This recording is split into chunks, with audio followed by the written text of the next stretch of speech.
So really, in a nutshell, the concept of a Python function, one way to think about it is that it is a hub, just like a bike. You know, you have these spokes that come off on a bike that allow it to turn. The Python function, and we'll just call this one F here, is really at the middle of a lot of different things that you can do in terms of logic. So you can go through here and you can build a library.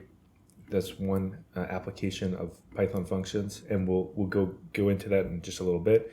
Another thing you can do with a Python function is that you can map it to a GPU. So a lot of GPU programming is just mapping a function to a GPU. You can also do data science and data engineering with pandas. So that's another huge component of Python functions. And then also microservices, so web services like, for example, Fast API or Flask, those kinds of web services, or AWS Lambda. Also, you can build out the CLI, which we'll get into today as well.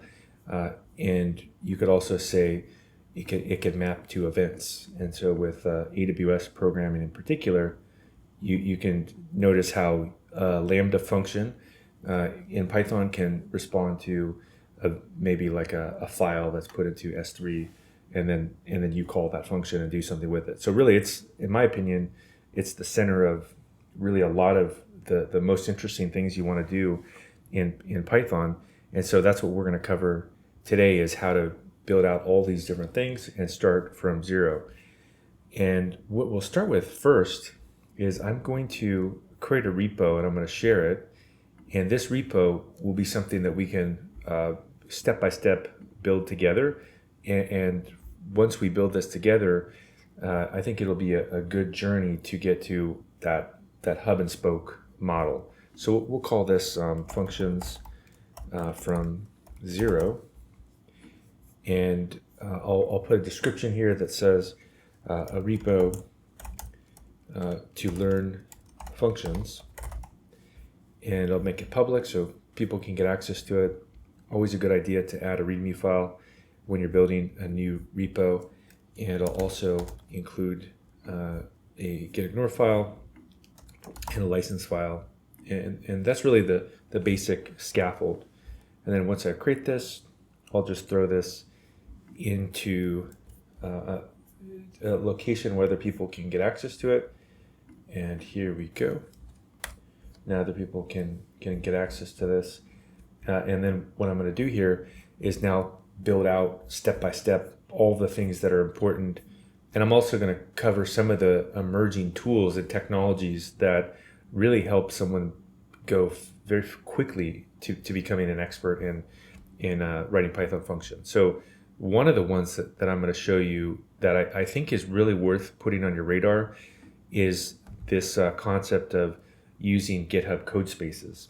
And the reason why code spaces is so critical is that it can enable Copilot, which is a software tool that will be a pair programmer essentially and help you build out solutions very, very quickly. In fact, we're going to use it this entire session. We're going to use code spaces with Copilot to help us build very sophisticated tools. Now, the first thing I'm going to do here is I'm going to create a code space, but notice what I do is I actually customize it. And when I customize it, I'll have the ability to create different types of options. So this, again, is a critical piece of functionality for a developer, because you can pick really large machines, like in this case, a 16-core machine with 32 gigs of RAM and 128 gigs of storage. In some cases, that might be more powerful than a lot of laptops or workstations, or it can be really difficult as well to get access to NVIDIA GPUs for programming, especially if you want to dispose of them and create new environments. And so this is also giving us the ability to use an NVIDIA GPU. And you can see here that this particular instance is high RAM. So it has 112 gigabytes of RAM and 128 gigabytes of storage.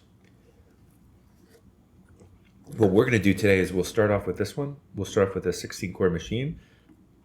and we'll go from there. So it takes a second to provision an environment, and there are actually some techniques that you can do to make the provisioning in the future go a lot faster. And one of the things you can do is this concept of pre-built code spaces, in which I'll get into a little bit. But the first thing I would recommend is when you create a new workspace with GitHub code spaces here, is to just tweak it a little bit, make sure the theme is maybe the theme you want. I like this theme. It seems to be a really good one for contrast. And really the first thing that I would do is actually persist some settings in my environment. And so what I will do is I'll do Shift Command P, and that brings up this command prompt. And I'm going to say I want to actually configure my environment a little bit. And so this is, I think, a critical component when you're first building out your environment, is to get things set up so that you're going to be able to code very, very quickly. And so in this case, I think if we just go to Ubuntu or GitHub code spaces, we can just leave everything as the default, and it'll show you what they've already pre-configured for you. In this case, you can see that all of these tools that are available for us are all going to be there and make my experience developing much, much easier. The other thing that is important, though, is if I go down to extensions, this is where the secret weapon comes into play, and this is where you can use this Copilot tool. And so I'm going to type in Copilot here, and there we go. We see Copilot, and you can either use Copilot nightly or Copilot. It just depends on which one you care about. If you want to be on the bleeding edge or not. We probably don't care about being on the bleeding edge, so I'm going to just use regular Copilot. And also there's a neat little tool as well, like if you're coming from another language like Java or C# or something, this is a neat little tool in that you can actually prototype the code and actually swap it from one language to another. And it's actually a pretty awesome capability. So now that I've got that enabled, notice that this will show up if I needed it to inside of these extensions that I've got loaded. And the way I would do that is I would just right click on it and say add to dev container, and then go to the other one and say right click on it and add to dev container. So that's pretty much the gist of all you need to do. You don't have to do too many fancy things inside of here. And then if I ever needed to rebuild this environment, this stuff would be persisted. So what I'm going to do next is I'm going to just check in all that code. So we'll just say get status, and we'll say get add.dev container, and just check this into my repo. Say adding config. So now we've got our environment config.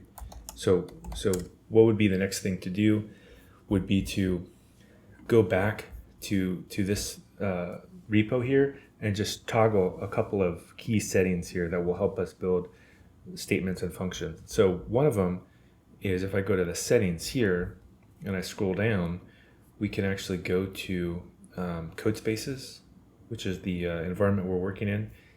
And I can do this option called Prebuilt. And what's neat about this is it means that those customizations I set up, they'll always be built automatically. And so my development environment is always going to be ready for me and customized. And I can tweak it and add packages and all kinds of other things. But I'm just going to click on Set Up Prebuild here, tell it to work with the main branch. We'll say on every push here, and then we'll go ahead and say Create. Okay, so now that thing's actually going to be constantly building in the background. And if I remember correctly as well, if we look at view runs here, there is a badge that you can select, which is kind of neat. And so you can also share with people that are going to copy your project, maybe other people on your team, other students, whoever. You can let them know, hey, my environment with these config files, it works. And in fact, if you make a copy of it, you'll probably have a good experience with it, because this is the dev container configuration, right? So this is kind of a new thing that's emerging that I think we're going to see in a lot of cloud-based development environments, but for the kind of work that we're doing in particular, I think it's critical to have some understanding of how these tools work. So now that I've got that set up, the next thing would be to do a couple other little tweaks here to configure things, to configure our environment, and not much more, but a little bit more to configure our environment. And I call this the scaffolding for the project. So the first thing I would do is just create a makefile and also create a requirements file. And once I've created those files, I can actually just paste some code in there and also create a virtual environment. So I like creating a virtual environment just because sometimes it can eliminate issues. Even though this is a containerized environment, it can be nice to put things in a virtual environment just so that weird installation issues have less probability of cropping up. So I just export virtual environment here, and I just say source venv, then activate. And this just puts this inside of my bash rc file. And so every time I edit my bash rc or I open up a new shell, I have access to this virtual environment and I have access to Python. Right, so there we go. We've got our Python environment. And now what I can do as well is I can actually just copy code from maybe another project and just play around with it a little bit. And so if I go back to my own organization here and I look at maybe a repo I was working on yesterday, like I think I was working on some DevOps stuff, and I can just copy some things from that repo. And let's just go to the makefile that I built yesterday, and I'll just copy it. That's what I typically do, is just find some makefile that's close to what I want, and then just tweak it a little bit. And it even asked me, do you want to install an extension for makefile? Sure, we'll install that extension, and then I can just take out things I don't need for now, like deploy. I can just say, like echo deploy no op or something, no operate, not operating, not implemented. There you go, not implemented.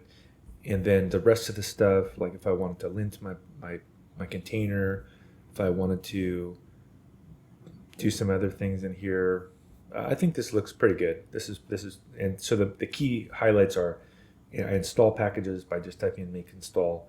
I test things by typing pytest, and I format my code by doing make format. And we'll start off with actually also putting our requirements in, and I'll also go to that same repo and just copy some requirements. A lot of times I have the same types of requirements in different projects. In fact, since I just built this yesterday, probably a lot of the same libraries are I mean, these version numbers have, it's very unlikely they've changed in one day. So I can probably leave those version numbers and probably even leave those libraries, because I'll probably use some of those same libraries. So it looks like a pretty good start for my project. And now all I need to do is type in make install, and this will install the packages that I care about. Now, one thing that might be a good idea as well when you're setting up a new environment and get things cooking is that it might be a good idea to also install IPython, but only install it outside of requirements. And so if I just say pip install IPython, then I don't have to package it together with any kind of software deployment I do into the future. And so in this case, here we go. I've got IPython installed, and now that's really the core of the project. So we can start putting this step by step, all the different things that we're going to do. So we'll say, really, what are the things you need to do to master Python functions? Well, step one would be to configure your environment. Right? So configure development environments. And what are those steps? Really would be, configure, GitHub code spaces or the equivalent, right? It could be AWS Cloud9 is actually a pretty good environment, and they actually are building similar tools. But again, we could just say equivalent Cloud9, Azure Cloud Shell development environment. There's lots of these kind of cloud-based development environments, and then do create scaffold. So we say create scaffold here for the structure of the project. So this means like the make file, the requirements file, right? These are all set up, and then we're good to go. And then maybe optionally we can say like optional set up virtual environment, and then also optional install IPython outside of requirements. So these are just some things I typically do to get started when I'm working on a project. And once I've got this set up, then I'm ready to start playing around. And so what are the first things that are good to know about with statements in Python? And so I think one of the best ways to play around with statements is just to use IPython itself. And so this is really the advantage of the IPython terminal, is that it gives you an interactive workspace to play around with code. And what I find it to be a great way to try out an idea. So let's say I wanted to add together a couple numbers. How would I do this? Well, I would just say, 2 plus 2, and we can see I can just use it as a calculator, right? So I can play around with that idea. What if I want to assign a variable? This is a very common thing to do with statements, right? I can just say, there's no x here, so what do I need? Or there's no y assigned, so I need to actually create it first. And we'll say y is 2, and then we say x is equal to y, and then we say x is going to be 2, right? So I can play around with different concepts that are maybe confusing to me, and get clarity about what's happening. I can also look at types. This is another great thing to play around with when you're dealing with IPython is like, what is actually happening underneath the hood? So if I create a float, for example, if I say, number is equal to 1.0, what happens, right? We'll try it out in IPython. We can just say type, and we can just say number, and there we go. We see that it's actually a float. So we see that Python has the ability to infer the correct type and put it inside, and we can figure that out by using IPython. We can also build functions in Python, in IPython as well, and this is a great way to kind of play around with things too. So if I just say def add, and I say x and y here, I could even make it, if I wanted to, a one-liner, which is kind of funny. I could just say return how about int x plus int y. So we can even make a one-liner function if we want to, and now we can just add things together by putting them into this, right? So a neat little tool to experiment with statements. And if you type in who, like this who command, it actually shows you everything that's loaded into memory, which is a great way to try out different ideas and explore what's happening in your project, or if you're importing different things. So I think if you want to master statements, IPython or the equivalent like Colab or Jupyter can be really handy. The irritating thing about Colab or Jupyter environments is that you're storing the file a lot of times, and so you may not want to store like a debugging workflow, right? Like you may want to just try something out real quick, and so that's why IPython has a lot of advantages over other tools. In fact, one of the things you can do that I think is worth getting into is, let's go ahead and build a hello file here. And if I just touch a hello file and I actually go back to requirements, one of the things that we can install is IPDB, which is a debugger that's actually IPython debugger. And if I say make install, I'll show you why it's kind of cool to know about IPython. Is if we make a very small breakpoint here. We could say x is equal to 1, y is equal to 2, and then we could say, something like that. And then we could say import pdb or ipdb.setTrace. And what this will do is it will actually drop us directly into a breakpoint and actually let us play around with this code right here inside of the script. So if I go ahead and I run this, I say Python hello, notice how it just drops us right into the line 3, which is right after the x is equal to 1, y is equal to 2. And I can just play around with the code. So I can say kind of similar things. I can say, x, what is it? Oh, it's 1. Y, what is it? Oh, it's 2.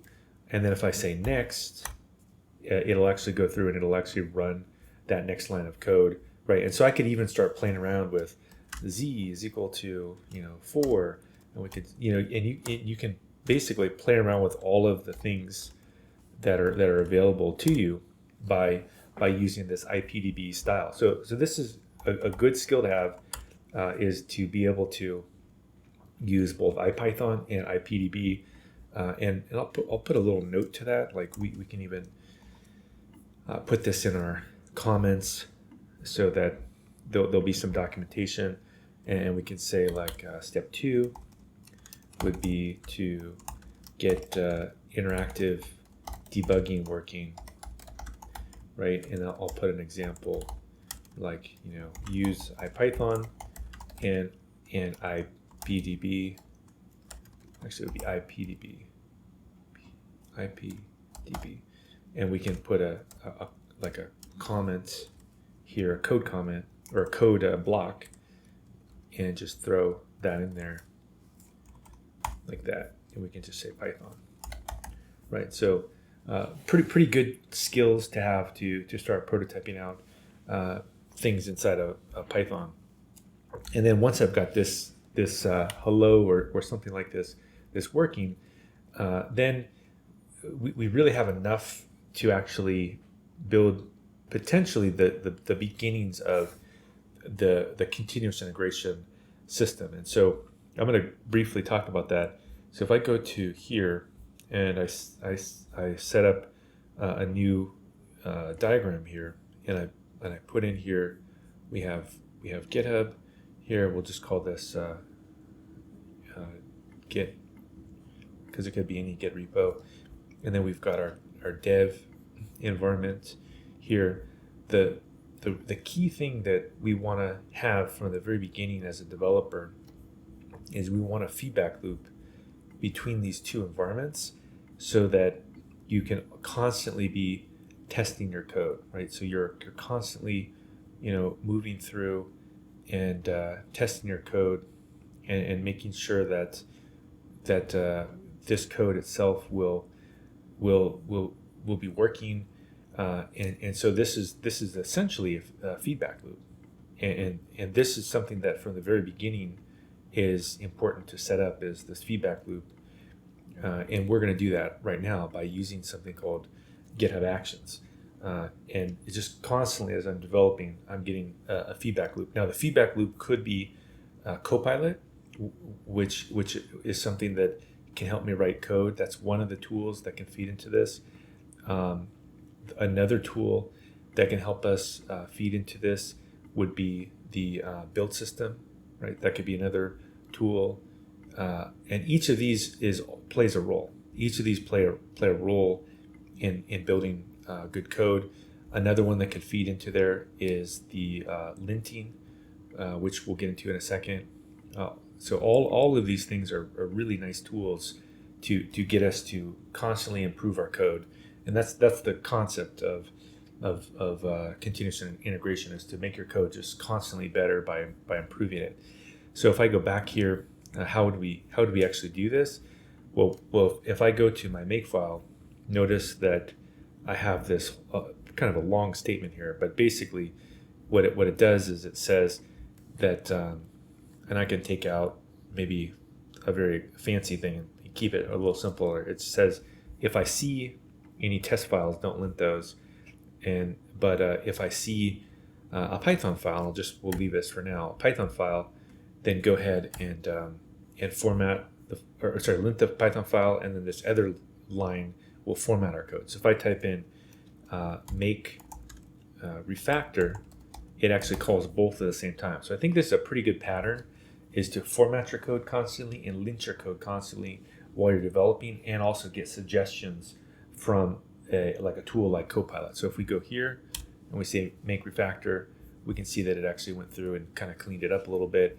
And now, how would we test out what a linting tool can do? Well, one of the things we could do is if we did this, if we said y is equal to y, which won't break our code, like, because watch, the code will still run if I do that, but it's actually a kind of a time bomb that we put into our code, and eventually it could cause a problem in the future. It doesn't make sense. It's an illogical statement. If we do make lint, it'll actually fail the lint. So it says assigning the same variable to itself, right? And so it says, you don't want to do that. You want to actually fix that. And that's what the linting does, is it's constantly giving you suggestions about preventing bugs in the future. So once we have this feedback loop set up, we're ready now to implement continuous integration. So I'm going to leave that bug in there so we can use it. And I'm going to say get status, and I'm going to say get add readme, and then I'm going to add the rest of these files here, and we can say adding feedback loop start. There we go. And the only other thing I would need to do is do a get pull, because I think I added the badge, and I always just follow the instructions of what Git tells me, and just do the minimum possible to get it to work. There we go. This looks like it worked, and we can push it. So if I go back to this repo here, we should refresh it, and there should be, well, we saw that code space prebuild was failing, which who knows why that was failing, but we also see that we have the skeleton, right? So we have a little bit of code here, we have a makefile, like we have some stuff here. So we're ready to use GitHub Actions, which is a build system. Now you could do testing with a cloud-based build system. You could use a third-party build system. This one is the one that just happens to be here, so we can use this. You could use Jenkins. That could be another build system. We're going to pick on Actions here, and I'm just going to say new workflow. And when you go to choose a new workflow, one of the really cool things about GitHub Actions is it'll give you a bunch of instructions or suggestions. It'll say, look, do you want to do Docker images? Do you want to do, some kind of security workflow? Do you want to deploy packages?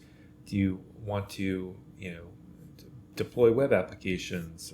What is it that you care about?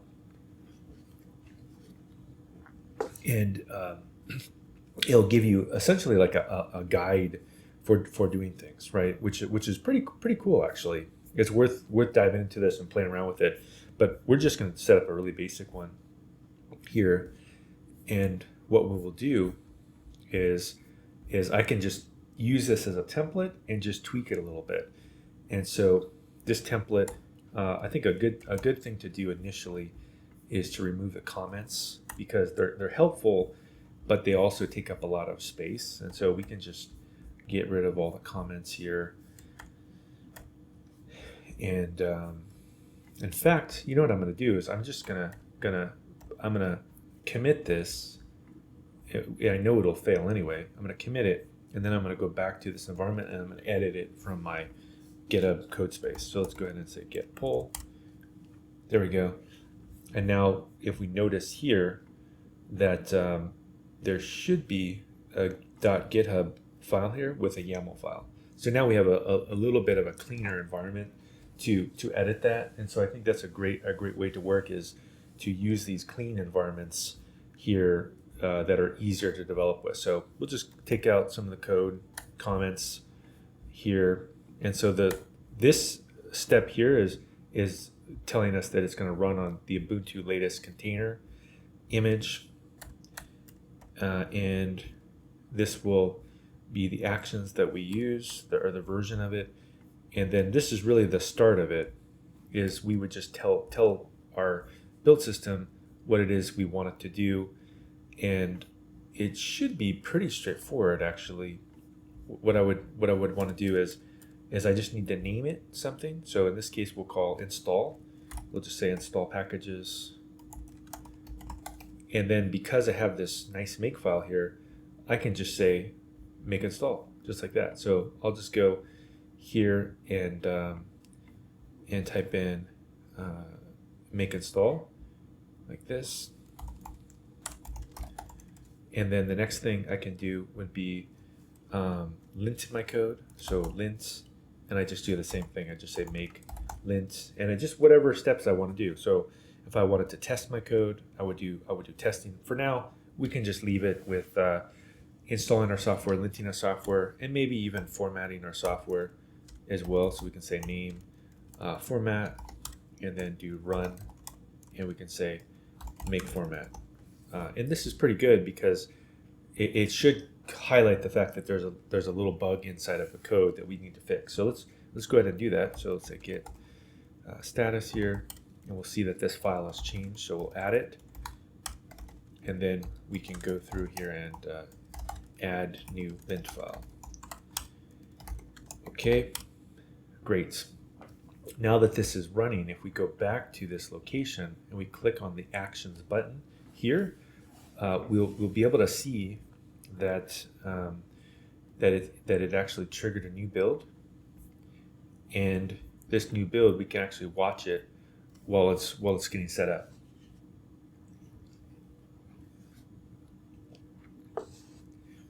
So what's kind of nice about the build system as well is that I'm continuously verifying and improving my system every time I make a change to it, because it's running all of these tools, and in theory is improving the entire architecture of my system.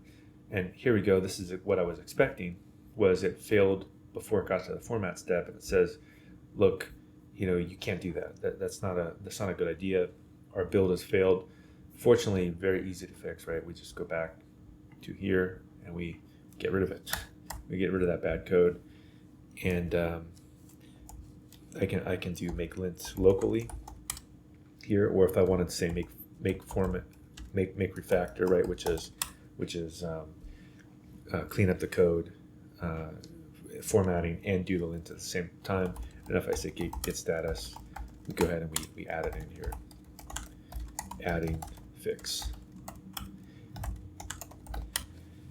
So now that we've got this, we have the ability to move a little more quickly, right? So we can build our code a little bit quicker because we have a safety mechanism that can watch all of our statements. Another thing that might be a good idea as well, is, which I think is not bad, is create a status badge for this. And so if I go here and I copy it, we can also go to this. Well, we can do it from either location actually. I can put the status badge in here actually. I can just put it right here. I can just put the status badge. There we go. And what I will do is I'll just also say get status, get add readme, and we'll say adding status badge, which is pretty cool. And we'll push it, and that'll actually trigger a second build. So every time I make a change, it's going to run. And now we saw that fix did fix the lint, but we can see it's going to run it again, and then this one will basically, all it's going to do is just add a status badge. So it's showing that the previous build failed, but it'll in a second it'll wake up and we'll see that this badge should turn green. Now I don't know why this one is failing.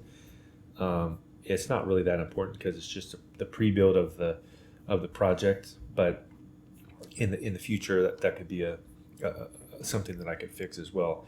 Maybe the only other kind of build system thing to think about would be that there is also something called matrix testing that could be interesting for what it is you're building. And if we go to actions and we look at the documentation here, if we say new workflow, and we go to matrix, there might be, or we say Python, there should be an example here in the documentation of how to actually test under continuous integration here. There is actually like a matrix workflow. Let's just say Python, and I think it's under here. Let's see here. Go crit test, and it might be under this. Let's see, GitHub Actions documentation. Actions documentation.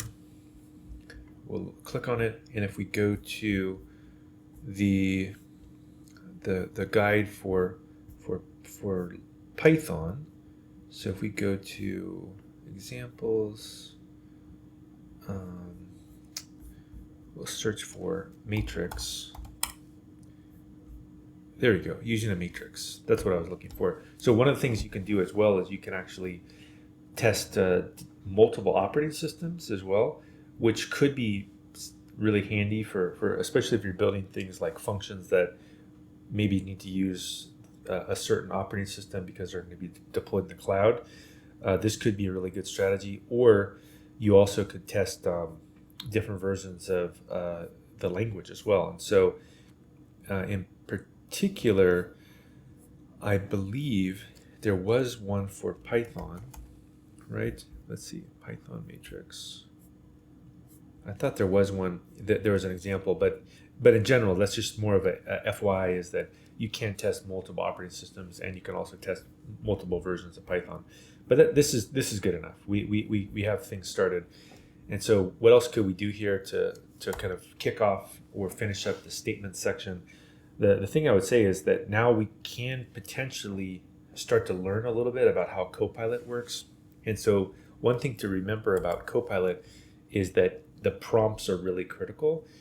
And so if I put a comment here, I can say, create a hello world function that uses f strings.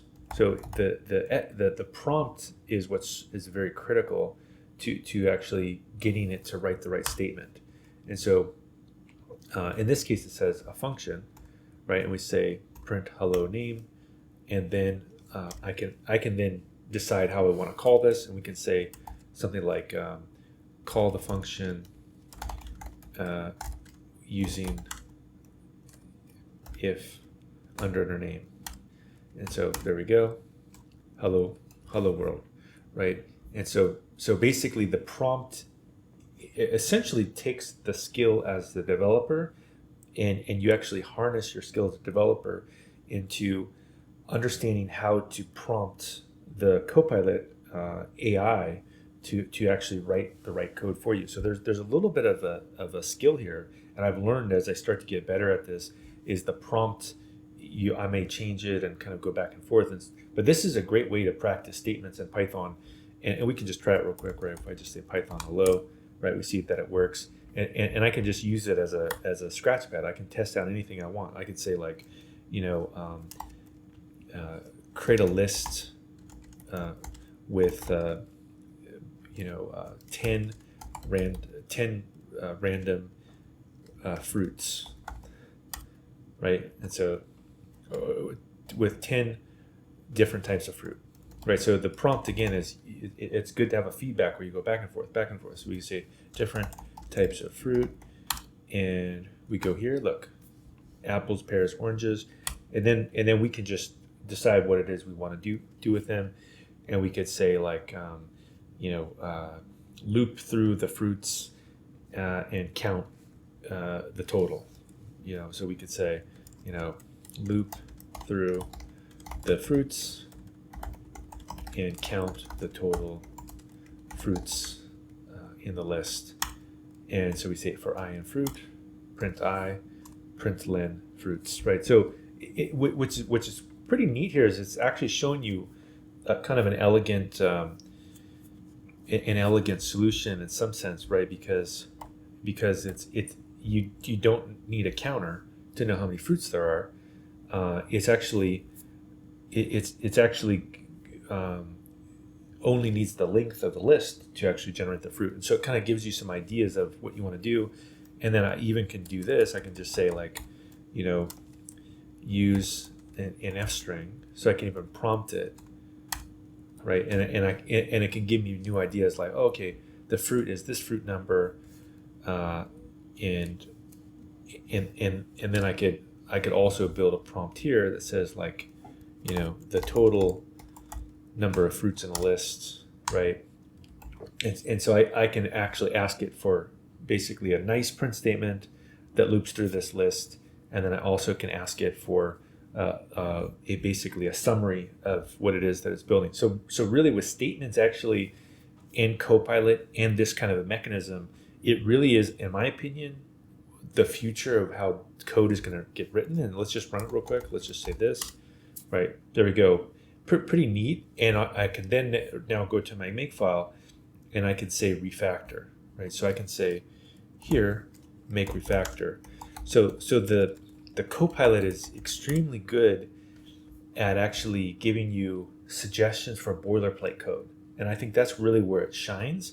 And so as a developer, you can use this tool to get rid of code that's just, there's not a lot of skill in knowing how to write a for loop or writing an F string, and you just have that offloaded now to this tool. Now as well, I can just type in make lint, it works, right? I can say get status, get add, and we could check this in, and now we have basically a completion, finalizing statements using Copilot. So this is a kind of a fun journey, because now that we've got statements out of our way, we can now go into the next step, is Python functions. So let's take a 15-minute break, and when we get back, if there's any questions, I see there's at least a couple. I'm going to answer your questions, and then we'll move to phase 2. And phase 2 is now building functions, and I'm going to heavily use Copilot as well to build the functions for us. So I would say one of the best ways to build logic would be to put it into a library first. And the reason for this, and let's just sketch this out real quick. The reason why the library is so critical in Python is that by building a library structure out, and we'll just call this the lib, is that it allows us to move very quickly at building other tools. So if you're going to build a very complex system, one of the best places to start is to put pieces of logic into a library. And then once the library has been built, you can wrap and import maybe a component of it into a command line tool and test it out, get it working. And then if that command line tool is exactly what you want, then you could take literally the same piece of logic, and then also turn it into a web app as well. And this is something I recommend to students that I teach when they're building data engineering tools, machine learning engineering tools, is to keep this library concept in mind, put the logic in a library, make a command line tool first, make sure it works. And then if the logic stays in the library, the testing is also pretty easy, because you can just test the library and the command line tools logic and the web logic. The majority of it is actually all handled in one spot. So this is a pretty cool technique to actually build things very, very quickly in Python by using functions. And this, of course, would be the Python function right in the middle here. So that's what we're going to do. We're going to go through here and create a library structure first. So I'll put this into the documentation. So, step 1, configure environment. Step 2, get interactive debugging work. And then the step 3 here would be build a library. Build a library and use it. So how would we do this? I would create a directory first. So we'll call this my lib here. And then inside of my lib, I would put in an under init.py file. And this under init.py file, what's great about it is that it allows us to then put new files inside of here that we can use for logic.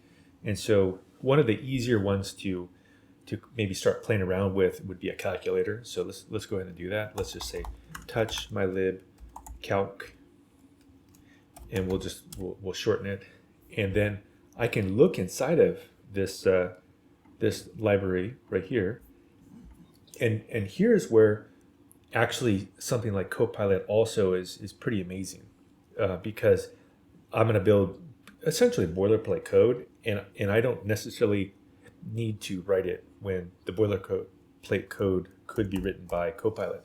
So I'm going to say here a calculator library, and by seeding or module, so by seeding this with this information, it's actually going to get smarter at giving me suggestions, and that's actually part of the technique here. And I also need to tweak my makefile, because now that I'm going to add a library, I need to tell the formatting tool to format the code in the library. So we'll call this mylib asterisk.py, and we also need the linting tool to look inside of the library. And so we'll say mylib. There we go. So now if I say make refactor, it will also be able to lint and to reformat the code that's in the library. And now that I've got this teed up here, let's just make this over here, close this. Now that I've got this teed up, I can start to actually build stuff out. And look, it's so smart, it already knows what it is I want to build. And so it's going to say build an add function, add 2 numbers. Yeah, that's exactly what I wanted. And then we can say a subtraction. Sure, let's build a subtraction function. What else? Let's build a multiplication. Multiply 2 numbers. All right. How about what division? Sure, let's do that. And maybe we can also build another function, which is exponent. So we can say build a function to calculate the power of a number with x as the base and y as the exponent. Okay, so we do power of a number, right? And so this is will give us the ability to handle exponents, and then sure, let's build a square root as well. Square root return, right? And we could also build square root functions. I mean, we maybe that's too much actually to build, but the general idea is we have some calculator functions here.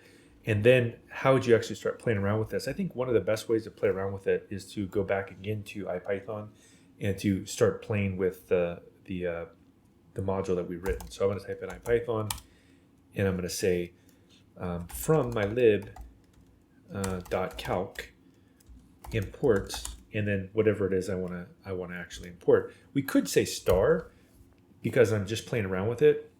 And now if I type in who, the who will actually tell me each of the functions that was imported. So this is a neat little trick to play around with code with IPython from a library you wrote yourself. Now what I can do is I can just say add, right, and 2 and 2, or multiply, we'll say multiply 2 and 2, or 2 and 3. Let's make it a little different, right? If I want to do power, right, I can say 2 to the 3rd power, here 8, right? So I've got some neat little code here working. And so how would I then kind of take this to the next step? I think the next step when you start to build a library is, I would say the first thing you would do after the IPython would be to build a command line tool.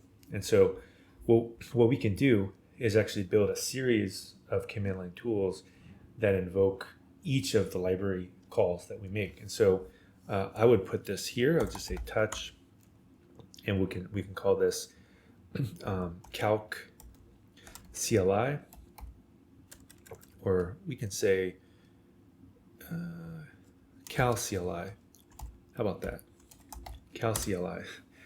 And so this is going to be a command line tool here, and it's going to be pretty easy to build this command line tool because of Copilot, which can do boilerplate code for us, and also if we use high-level libraries. And so the first thing I would do is I would say, from my lib.calc import all these functions, and I also can import power here. And as I'm refactoring my code as well, as I'm using Copilot, I can constantly be running refactor, which will make our code look cleaner, right? So it's like, okay, look, you unused import. That's true. We haven't done anything yet. And then I'm going to say import click, which is a command line tool library that maps functions to logic. And then I'm going to create a group in click, which is a great way to put subcommands into a function. So we'll go ahead and do this, and we'll put some documentation like this a calculator program. There you go, perfect. And now I would put in here the name of each command. So we can just say this. We can say add. That would be one. And this would add two numbers together. Now, what I could also do though is start to guide it, right? So you can think of Copilot when you use it in this manner. It's a little bit like an animal, or like a pet, or maybe like a small child, in that you have to gently guide it. And so this is okay, but we need to make it do a little bit better. And so what I typically will do is I'll go here and I'll say, look, add two numbers, that's okay, but I would like you to build out an example for me as well. So what if we say this, and then it'll actually give me a little bit more logic. And likewise, I don't want the regular echo here. What I want to do is I want it to use colored output. So I'm going to say use colored output to print the results. And then look, it will actually give me a better suggestion as well. So there is really a skill involved in actually using Copilot here. So we've changed this, right? Like Copilot gave us this, it built all this, but each one I've slightly tweaked it back and forth. So then the next thing I'm going to do is I need to build one for the subtraction function, the multiplication function, the division function, and the power function. So let's go ahead and do that next. So at this point, the click with the Copilot should be very smart, because it now knows enough context. And so I'm going to go through here. I'm going to say, okay, great. Let's go ahead and build this. Let's build this. And then it should even, look, it even knows that I want an example. And look, it even knows that I want colored output, right? So now it's kind of doing what I told it. Like I've trained it well. And so now we're going to do multiplication, same thing. And we're going to do a multiplication command. There we go. Multiply two numbers. And then we're going to do a division command, same thing. And we're going to divide two numbers. And then we're going to do a power command. And then we're going to do the power of this. And then it's even smart enough to know, oh, look, you want to invoke this. Great. Here we go. Let's invoke this command line tool. And that's it. I mean, really, the code has essentially been written for me, and this is exactly what I want. So in my opinion, this is a pretty powerful tool once you start building the logic together. And what I can do now is I can say this. I can say exclamation, or what am I doing here? So user, why am I screwing up a shebang line? I can even ask it, build a shebang line to run the script. There we go. So I'm getting so lazy, I even have to have it build simple things like this. That's what I want to do. And then I can do this. I can say make it executable. So I can do this. And now that I've got this, I can test it out, and I can just add help. And look, pretty comprehensive calculator, right? A calculator program, and it shows me all the commands. It says it can add, it can divide, it can multiply, it can power, and let's try it out. So let's go through here and we'll run the power. So we'll say 2 to the 10th power. There we go. 2 to the 10th power is 1024, right? So we actually have a neat little tool here with colored output as well. So the next step, once you have a working tool, would be to make refactor to make sure that the code gets cleaned up, and it'll clean it up, right? So now our other tools work with making the AI output cleaner, looks pretty good. Now the only other thing I'd need to do is start to build some testing for this. And there's two kinds of tests that you can do that are important. One would be testing the logic, and the other one would be testing the basically the invocation of the command line tool. We can do both. So if we go back to our makefile here, and I look at the test structure, notice that we can cover a certain library. Like in this case, we don't really need to cover the hello file because it's basically just a test file or like a prototype. We do want to cover this, and we also want to cover the CLI. So we want to see cal CLI. So we want to cover both of those, and then we want to basically build out a test. So let's go ahead and say, like, we'll call this test project, right? So we can if we wanted to, or we'll call this test. Let's just call it test project. Test project. So this will test our entire project here. I mean, there's lots of ways you can pick subdirectories. But let's just keep it simple, and we'll say from my lib.calc, and we can say import, and we want to actually import everything, right? So we can do everything here, and then here is where actually the Copilot can be a huge win. Is we can say, look, it's smart enough to know that I want to write tests, and now I can just basically say write a test for every single function, right? So write a test for each function in calc. There we go. There we go.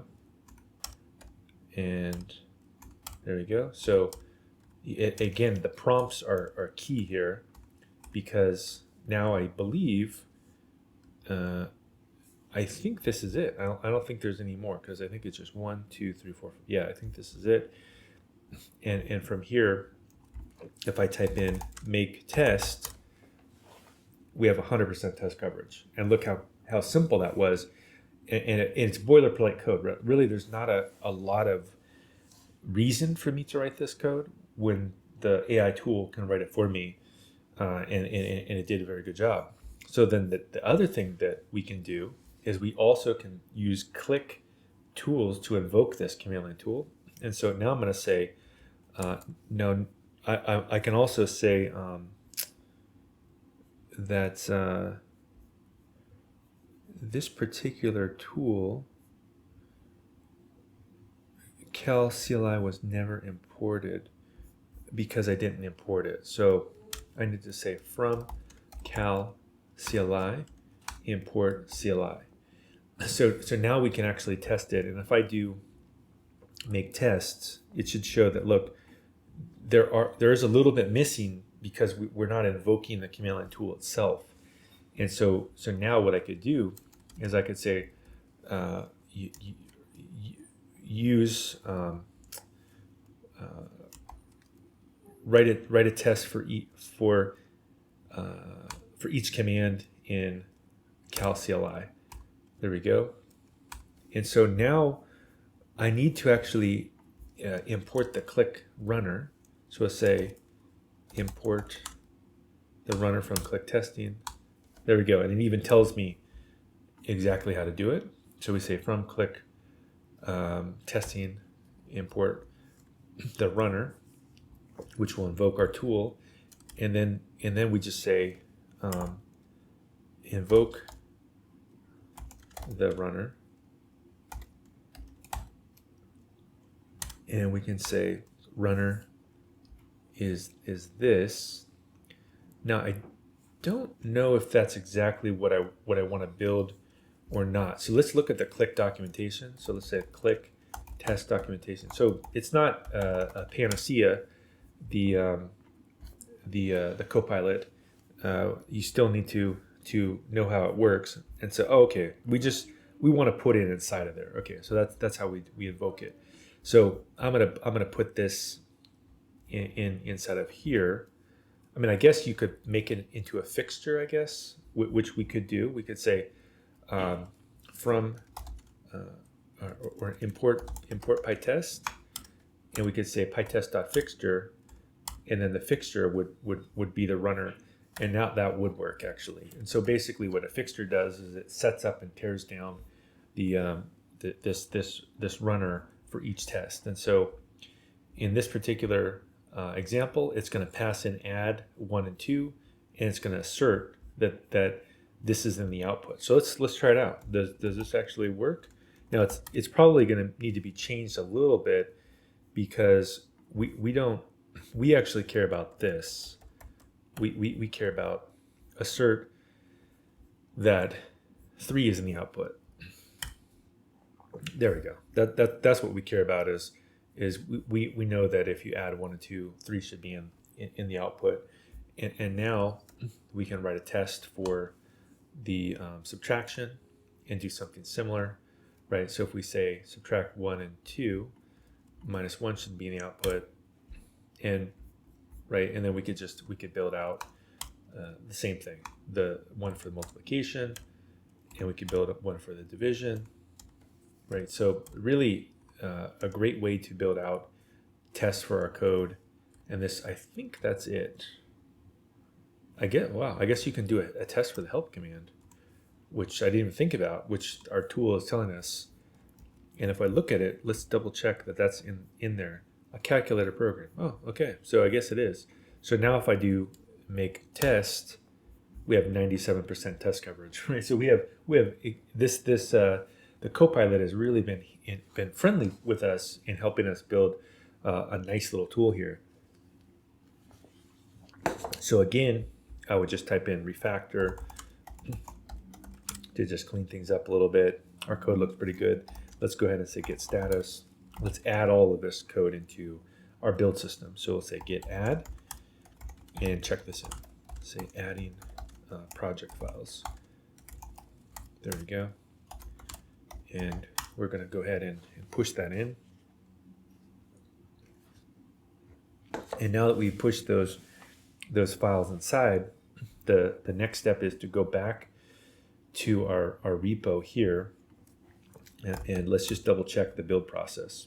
So I'm going to go here, and I'm going to look at functions from 0, and we can look at, we added these project files, right here's my lib, and if I look at the build itself here, we can see that in fact we should verify that our build process is actually working correctly.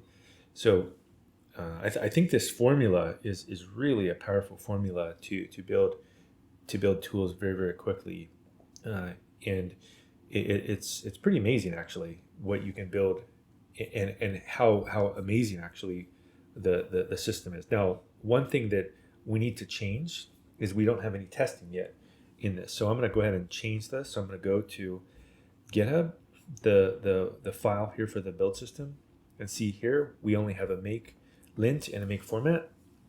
I'm going to put a step above here that says make test. So we'll say test, and we'll say run make test. And let's go ahead and add that, get add.github, and we'll say trigger test build, testing inside of build. And now we truly have a great start to a project.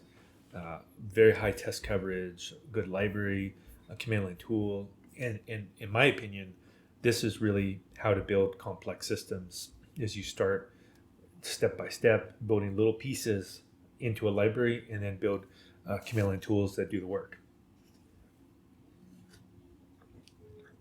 So let's watch this build.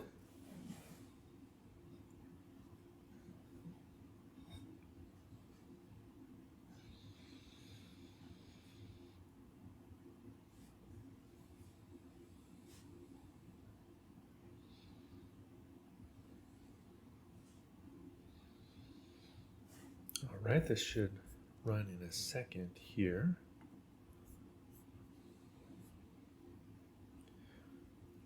Perfect. There we go. Right, we have a really nice high quality project here with all the tests passing, and so this would be like a job interview kind of project, at least for an intern, right? This would be a really high quality project that I think would be a great project for someone to build. So now let's make things a little bit smarter here. And so what I need to do is build a new system. So what can we do? Let's make something a little bit let's make something a little bit smarter, and let's see if we can build out some logistics code. Like, let's say we're working at a logistics company. So I'm gonna go through here, and I'm gonna say my lib, and we'll call this logistics, like that. And I believe that this library GeoPy can be helpful. So I'm going to use do an installation of GeoPy, and we can do a make install, and we're gonna ask it to figure out things like distances between different cities and coordinates and things like that. So let's ask our Copilot here, or set the seed. We need to set the seed for the kind of work we're going to be doing. This is this module deals with logistics and calculates distances between 2 points, and the time it takes to travel, and other logistics related questions for a given speed. Okay, so we've kind of set things up here, and let's go here, and we'll say imports GeoPy, and we can say basically get the distance between 2 points. So that looks pretty good. And we could also say, can you build a function that that determines the or no, first what we need to do is this. We need to say, let's build so this is what it's good at, is building boilerplate code. So we'll say build a list of cities and their coordinates, a list of 10 cities in the US and their coordinates. There we go. So here we have the coordinates, and it can actually basically build out these coordinates for us, right? And so this again is what's kind of cool about letting this thing build boilerplate code for us, is that there we go. So it has like some starter code for us, and then what we can do is we can say build a function to calculate this distance between two cities. There we go. There's city 1, and we can say GeoPy distance between city 1 and city 2, and then what we can do is write a function to calculate the time it takes. No, what we want to do is basically pass in or call this. So one of the ways you can kind of prompt it to get a little bit smarter is you say, like, call the function to calculate the two cities. And so we would just say cities 0 and cities 1, and we can just see what it does. So let's go ahead and say Python. Let's say Python mylib logistics, and it says GeoPy has no attribute distance. So we have to sometimes go back and forth and go back to the drawing board and take a look at and sometimes I even will look at the documentation. So we'll look at GeoPy here and we'll say GeoPy. Let's look at the documentation, and we can say, like, here we go, calculate the distance from, and we see here that this looks like pretty good documentation. You would say from GeoPy import distance. So this does look like a pretty good tool. Is it says from GeoPy distance. Let's even try it out to give it a better prompt, and we can even just nuke all this, right? And we could just say from GeoPy import distance, and we can just print this. Let's just get something working. And what did I do here? I have a mistake in the code, which is, we can just say result dist or result is equal to this, and it looks like I've got one extra thing there, and I could say print result. How about that? Does that look good? Well, what we can do is we can say make refactor, and we can find our bugs. And it says cannot format. So I have some, this. We need to get a better. We need to get a better a better example here. Let's try that. Does that look better? From GeoPy. And let's look at this. Ohio. Whoops, let's close this. That looks like that should work. So what I'm going to do is I'm going to just do my friend IPython, which I think is sometimes a better way to kind of get the ball rolling. Is I'll just type in IPython, and let's just follow the docs. So let's say from GeoPy import distance. There we go. And then let's do the next line of code. We'll say Newport, Rhode Island, and then we'll go through here, and we'll say Cleveland here, and then let's go to the next line of code, and we'll say print the distance between Newport, Rhode Island, and Cleveland. Okay, so that worked. so now what I could do is I could even put this into the comments to seed it a little bit more right here, just to give it some more context, like this. I could say, like, for example, this calculates this module, right? And then I could just kind of seed up what I'm going to build. And then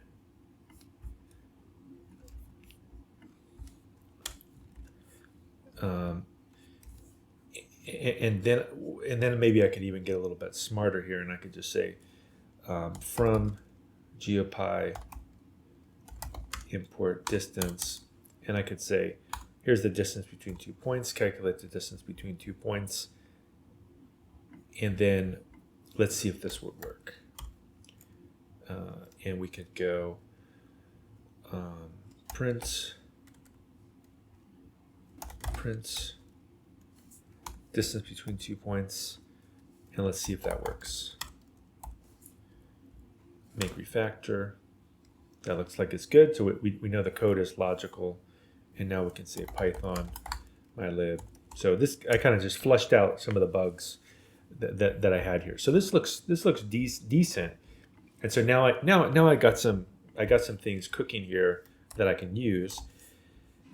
And what I would probably do next here is, now that we've got distance between 2 points, let's write a function that will return the coordinates for maybe like search a city by coordinates. So like we could say build a function that finds the coordinates of a city.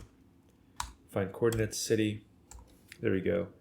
And so in theory, it would return back the city.latitude, city.longitude, and we could build a function here, build 10 cities again.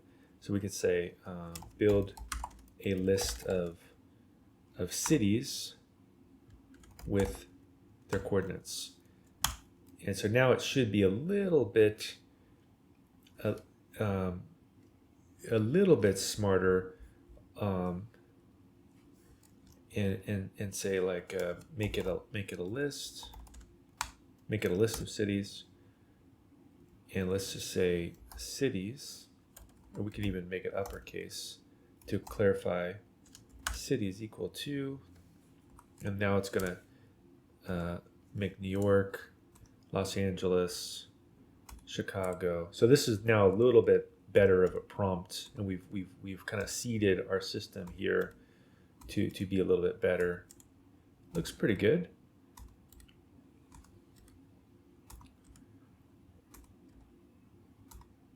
There we go. Charlotte.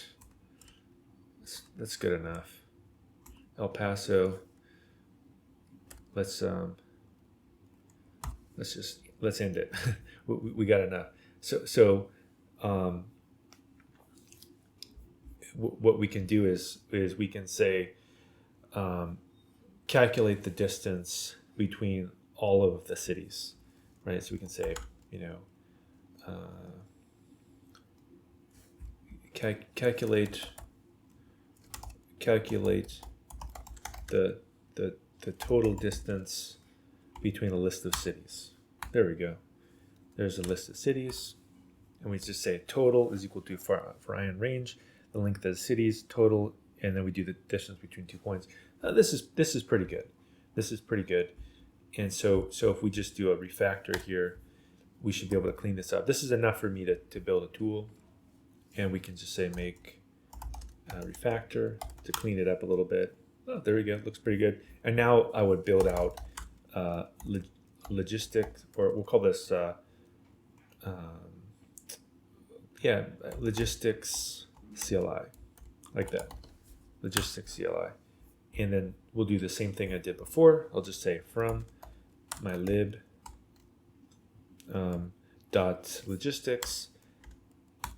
We're going to import these things here, and then I'm going to say import click, and all I need to do is we'll say build a function to calculate the time it takes to travel between. No, we want to build a click group. So build a click group here, like that, and we'll call this thing a logistics tool.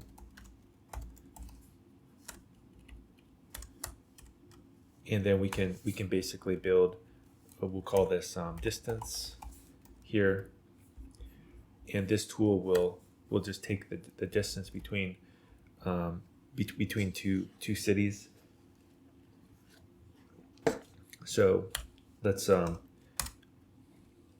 the coordinates. And do we have this a piece of code that says find coordinates for city? Now this one, oh, I see. So we would cities find coordinates. So I think what we need to do is we need to change this a little bit. We need to say find the coordinates of a city by searching for them in GeoPy, because I think GeoPy has no, like I thought that there were ways, or look up query or find the latitude and longitude of a city by querying the GeoPy database.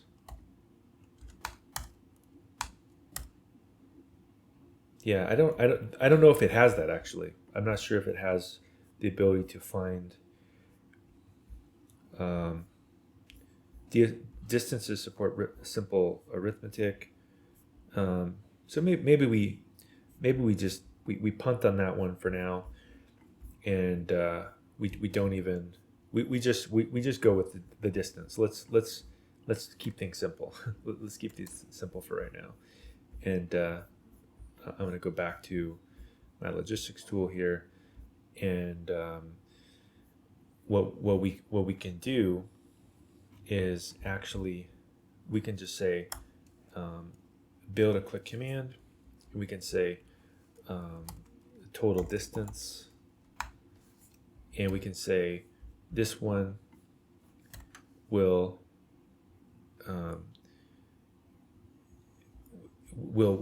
calculate the def total, find coordinates, calculate it, and we don't want to do find coordinates, total distance. We actually want to import the cities. So we want to import this thing. So we want to say and cities, and we'll just keep cleaning it up. Logistics tool or tool that for calculating total distance between cities, between a list of cities. So that should prompt it to be a little bit smarter. And we want to say, we'll just call this total. And we don't even need an argument. We just say def total, and we just say total distance cities, right? So we're going to make it kind of dumb, just for fun. And let's now do invoke the click command. There we go. So let's see if this thing even works. We need to add a shebang line here as well, and user bin IPython, make it executable, and logistics dash help. There we go. So let's see, can it figure out the total? Logistics could not convert string to float, and we can, let's see, we can go back to our other our other logistics thing here, and we can just kind of copy this, which is total distance. We really just want to do total distance. So we just want cities. Well, actually, we don't even need, I think we only need total cities, or total distance, and we don't need to even pass that in, and we should be able to just say print. In fact, we can just copy what's in the bottom of this, right? I think we would say print total distance or something like that. We should be able to do that. Let's double check that it works. So we just say Python mylib logistics. So somehow I screwed up. I screwed up.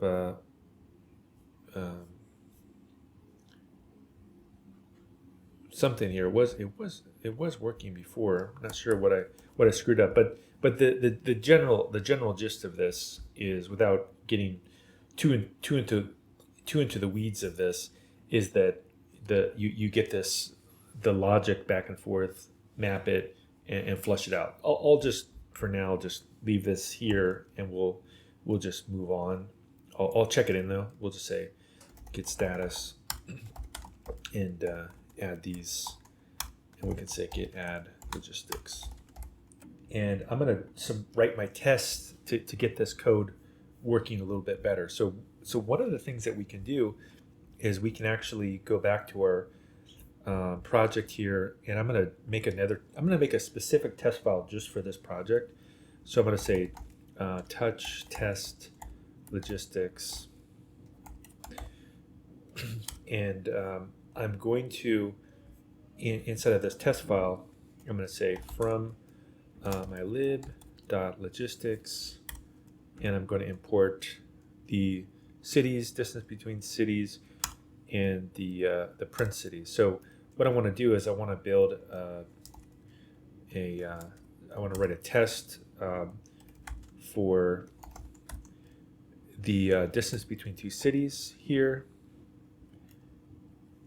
and let's go ahead and run that first. So let's go ahead and say make test, and that one was not correct.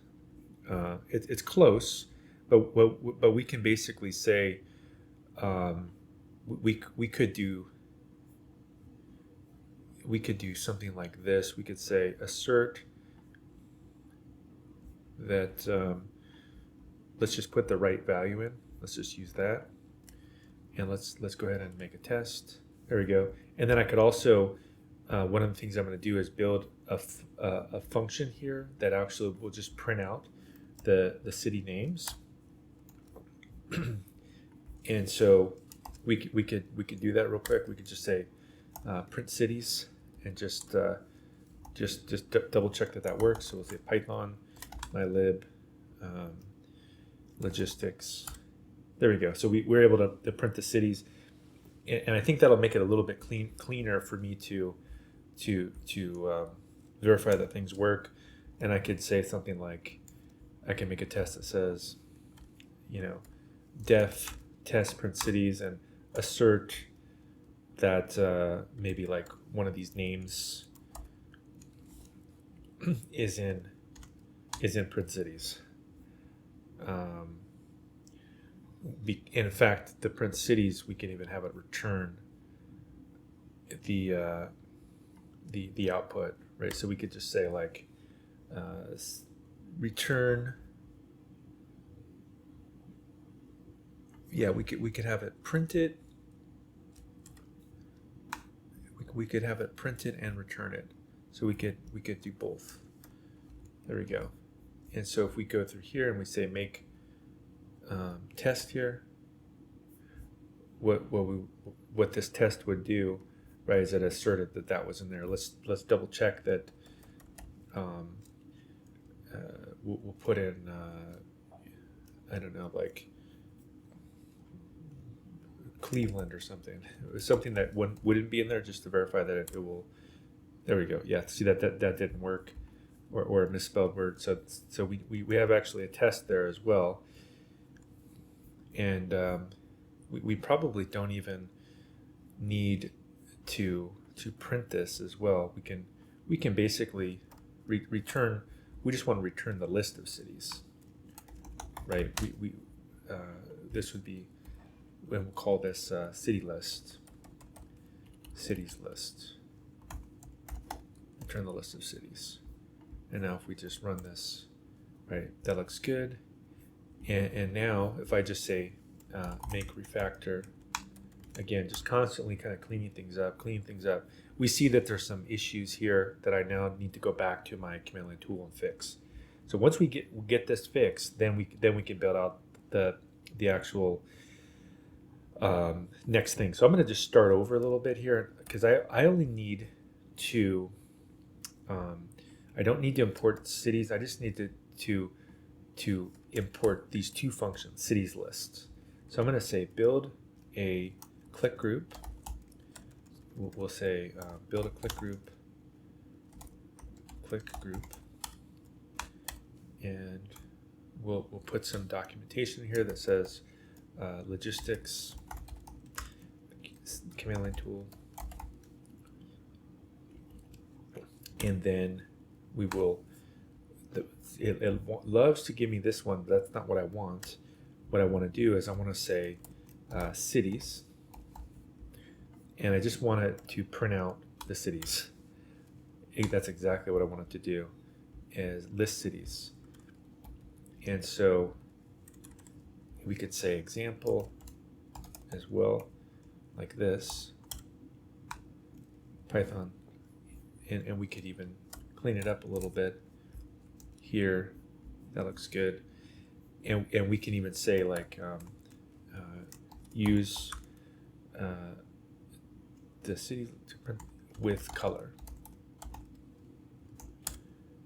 There we go. Click style, list of cities for city and cities list. There we go. Right, so it was able to give us a pretty good function. So we finally have something working here. And if I again say make refactor, there should be less bugs. There's only one bug left, which we'll fix in a second. But now I can call the tool, and I can say logistics CLI. I can say help, and it says, oh, it's a logistics tool. Okay, let's go through here, cities, and it's going to just print out all the cities. Now that we have the cities, the user that uses this tool could find the cities that it knows about, and then it could pass those in. So what we would do is we'd build another tool here that says distance. Exactly. Click city 1, city 2. That's exactly what it's going to do. It's going to calculate the distance between two cities. That's perfect. And now we actually have a useful tool. Right. Distance between two cities. Oh, but we need to refactor this to be. We need to write a function here that will return a city. So return a coordinate.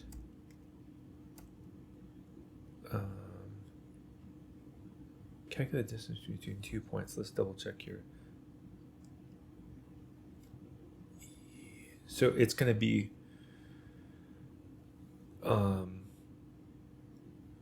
return back. Yeah, return the coordinates of a city. Get coordinates city for city name coordinates, and cities if city return back coordinates. I think that's what we want. And then we would go back to here and we would say from cities list get coordinates, and now we would just tweak this a little bit here we would say click echo, click style. There we go. That's what we want. So we just needed to guide it a little bit more so that it would get the coordinates. And now, aha, there we go. So now basically we have a pretty cool tool that we can do this. We can just say, first list the cities it knows about. In this case, this would be the cities, right? And then now we just tell the user, these are the cities that I can do things with. And so how about the distance between San Diego and Los Angeles? And we go here. There we go. So now we actually have now 111 miles between San Diego and LA. That seems a little bit short. No, I guess that is about right. And then what about San Francisco and San Jose? Right, those should be pretty close to each other. So we could do that. So we could say San Jose, and then we find in San Francisco. Right, so we have the makings of a nice little tool here. There we go. Yeah, it's about 40 miles. It sounds about, well, but the time is a different thing. So I guess what we could do is we could write one more function here that gives us, estimate. We could say estimate the travel time between two cities by car. So here's the speed, the distance, and we could even say like assume average the speed is 60 miles an hour, and we could even say like speed is equal to 60, and we just put this like speed the default speed is 60. So then we also could import this into our command line tool here and say, what did we call this? We called it travel time. And again, I think it's good to just constantly be refactoring. So we'll say make refactor here. And what we can do is we can say calculate distance between two cities, and then we could basically build another one that says the travel time between two cities, assume the speed, travel time, and we'll just call this travel, make it simpler. City 1, city 2, speed default is 60. There we go. And this looks pretty good. This looks like travel time between two cities. All right, so now let's try it out. And let's run this. And now we have a pretty neat little tool. It would be, so between New York and LA would take 40 hours. That would take a while. But what about LA and San Diego? Should only take maybe a couple hours, right? Yeah, 2 hours, 2-hour trip. So great, we have a great tool that is able to build some really cool stuff, and we could even say like, basically, if we wanted to format it and clean it up and all kinds of stuff. But I think basically we're pretty good to start to the next phase, which is to build a microservice. So if I go back again to Sketchpad here, let's build out where we would want to go to next. And so again, we have this library here, and we're testing our logic out. But now that we've tested the logic out, it's going to be pretty trivial to build a microservice, because this thing can interrogate our system and build all kinds of really cool stuff here. So that's what we're going to do next. Is we're going to build out a microservice. So let's go ahead and do that. Let's just check in all this code. So we'll say make status or get status.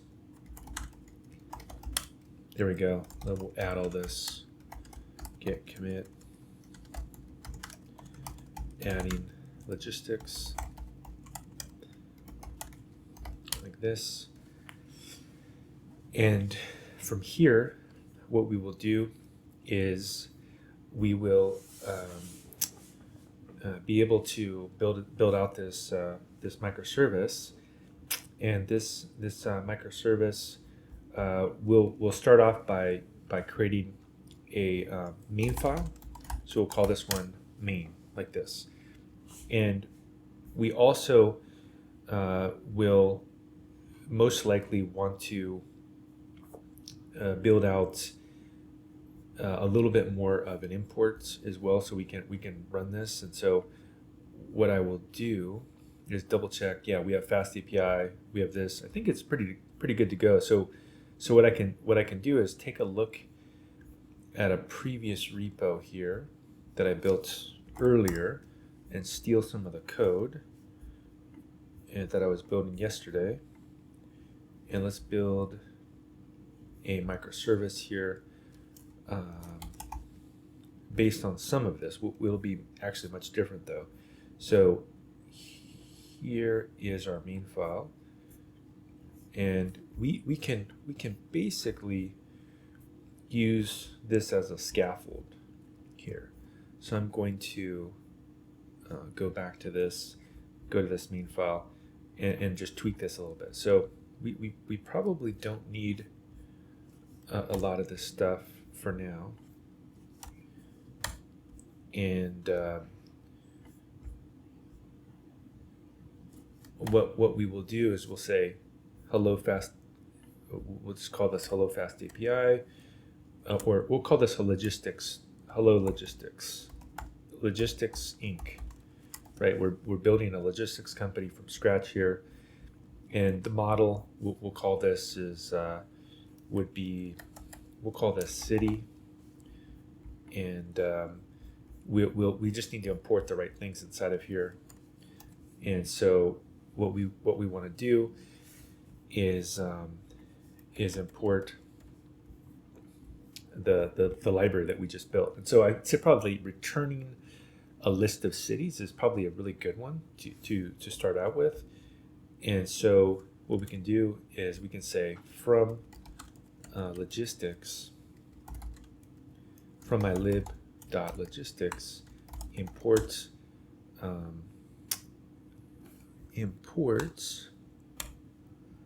distance between 2 points. We actually cities list, get coordinates. Sure, we'll do that. We'll probably build stuff for all of those really quick. So the first one though, it will be the cities list, and so let's build a function here exactly that builds back a list of cities. List cities with a get HTTP method. It returns back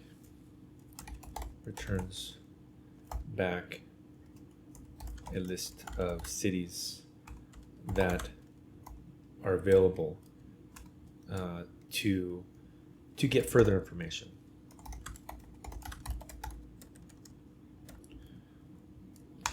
Right. So we're building this logistics company from scratch.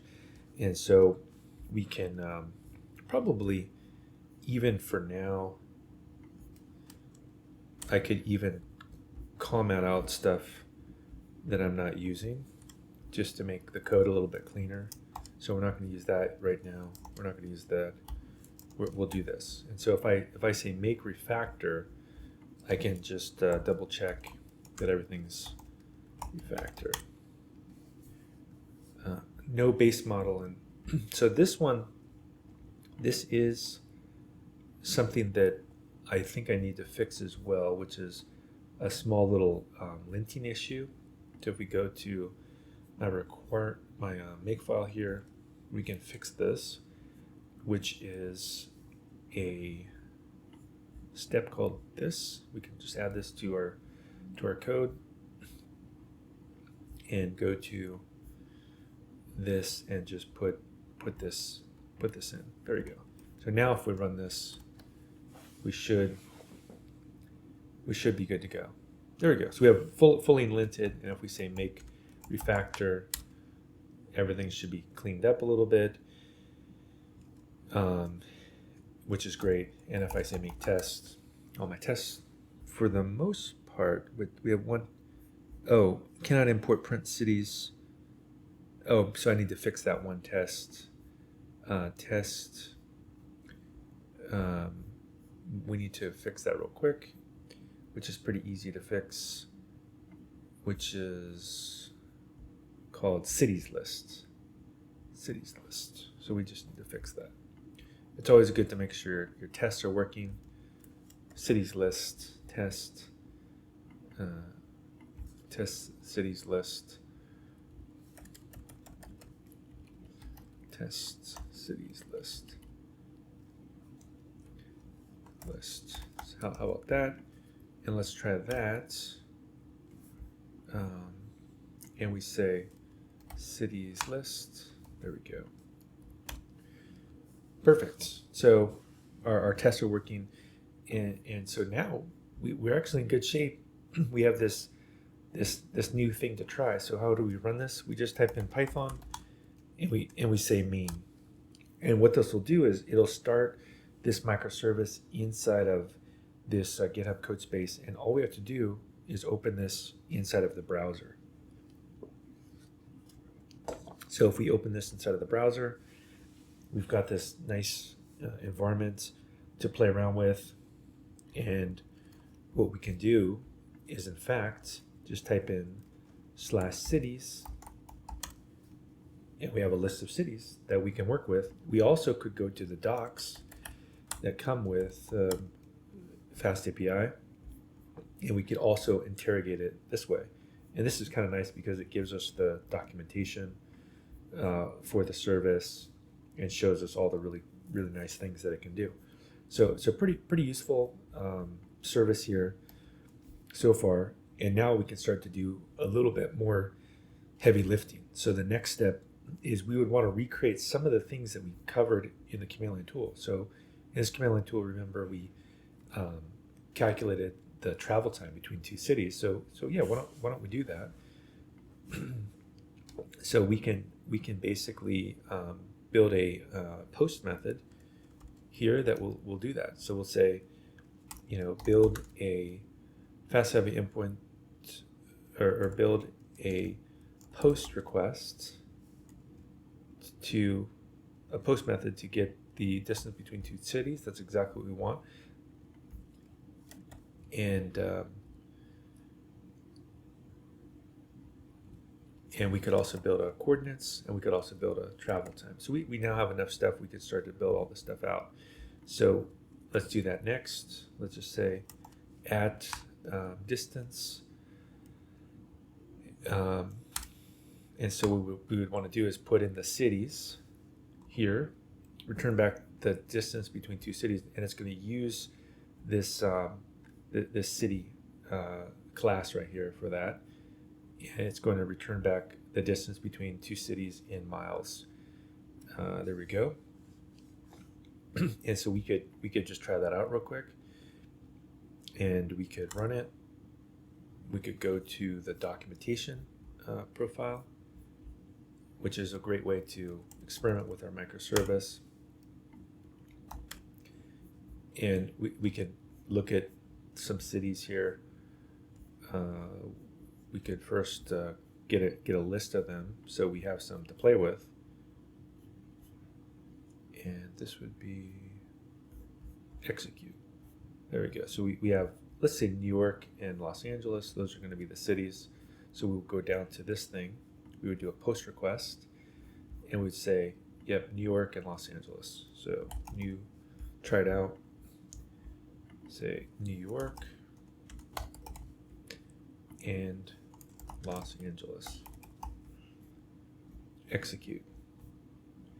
There we go. And we have the distance there. Now we have an API that returns back distances between two cities, which is pretty cool. So what would we do next is let's finish the rest of the functionality here. So I think the other two things that we wanted to figure out were probably the travel time. So let's do that. So let's say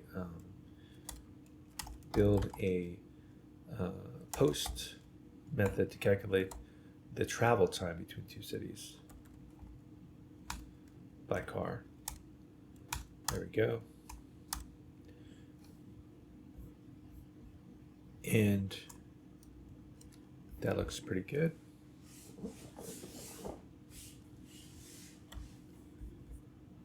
And we can go back here and we can go and say docs, and we can say travel.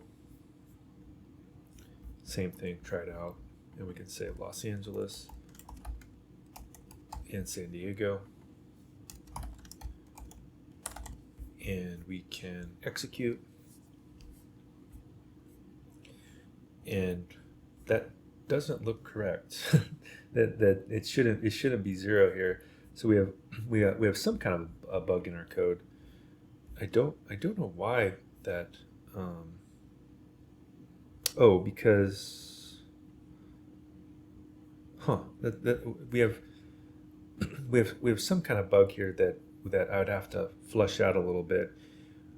What we could do, and this is one of the ways I would debug it, was I think the thing that failed was Los Angeles and San Diego, and so I either misspelled something, but let's double check here by using the command line tool. So let's try this.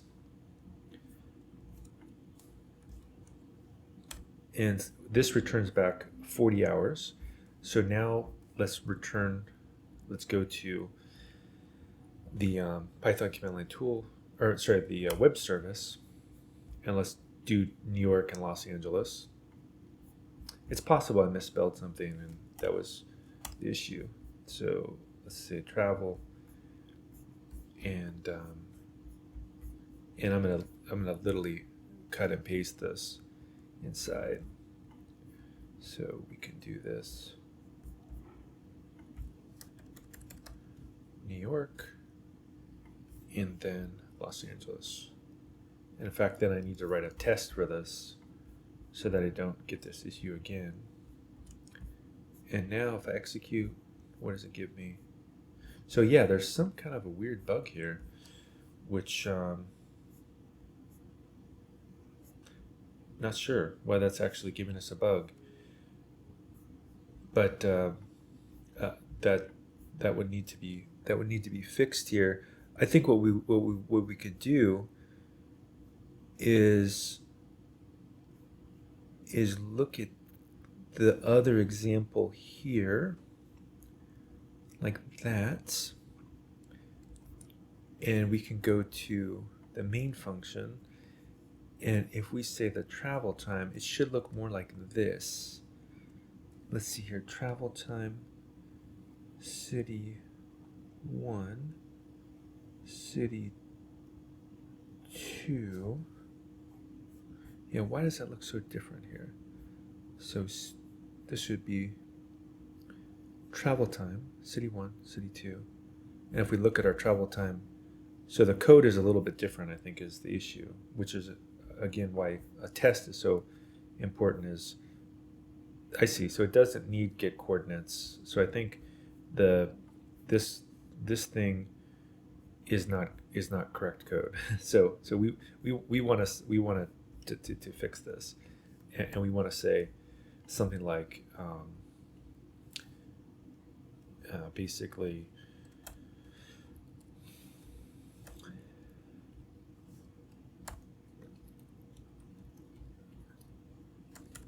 like this. We want to say hours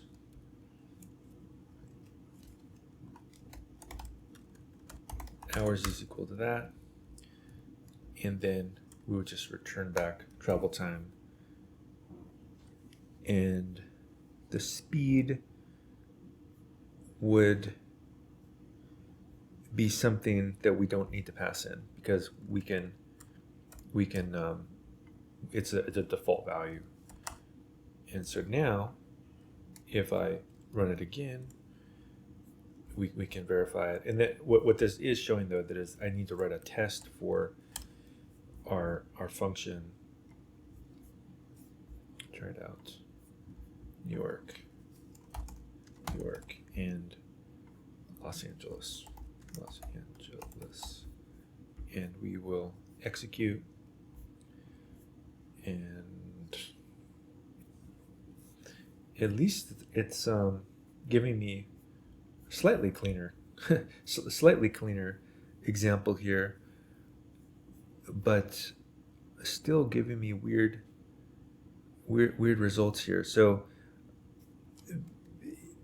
a bug to fix, which is fine, but at least we have, and I could even put a note here that says, fix bug by writing tests, or we can even say, like, fix bug, fix me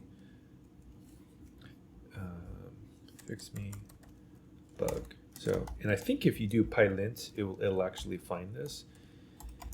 So if we say make lint, I think it finds when you have fix me. Oh, no, maybe not, but basically bug.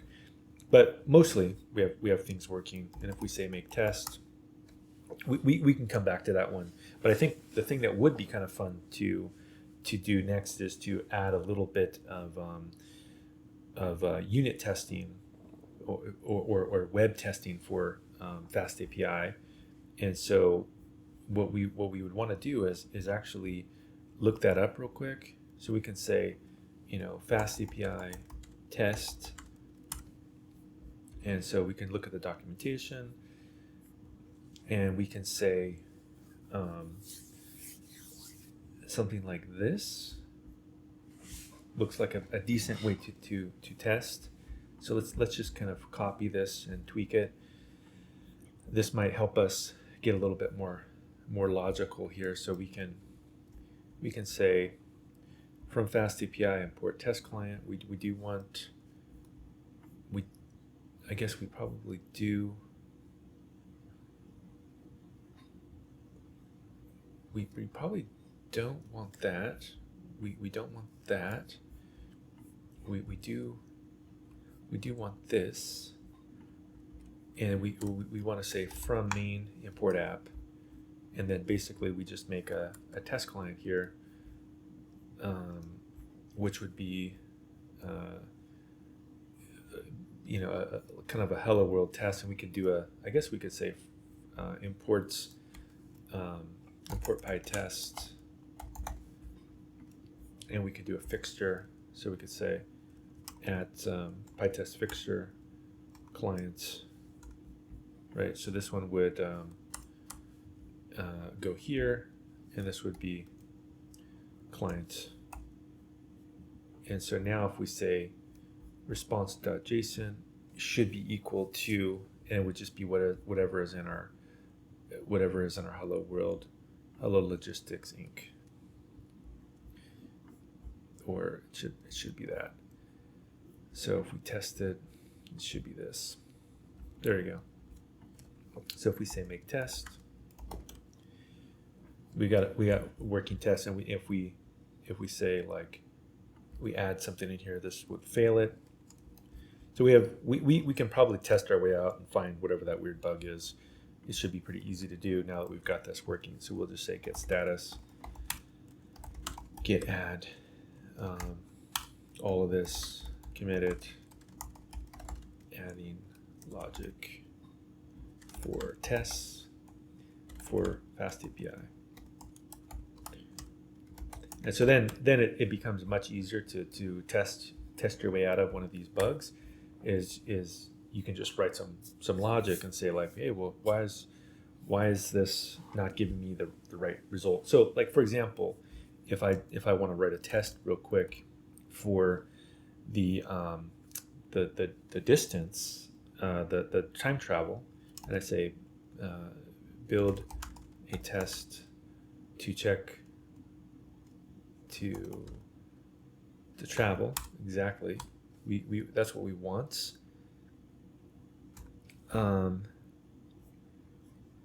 City 1, Dallas, City 2. Yeah, so you can see it kind of gives you a nice little example here.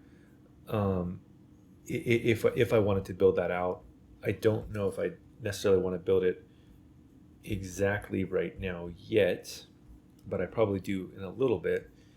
And I would put this down here. I could do that. Like I could just throw this, and I could just comment this out for now, and I could say, put a little note that says these are the web tests, web application testing, and we can do again make test. And we have the basics of there's some little pieces that need to get cleaned up. We can also go to the make file, and we can tell it to cover the app as well, right? So we can say, let's show me what is actually the coverage is, and we can see that actually there is a little bit that's not covered, and so that could be one of the issues. There could be a bug somewhere in the code that needs to get flushed out by a test, which is the way things go. And we go here and we just add in this, and we say adding web test structure.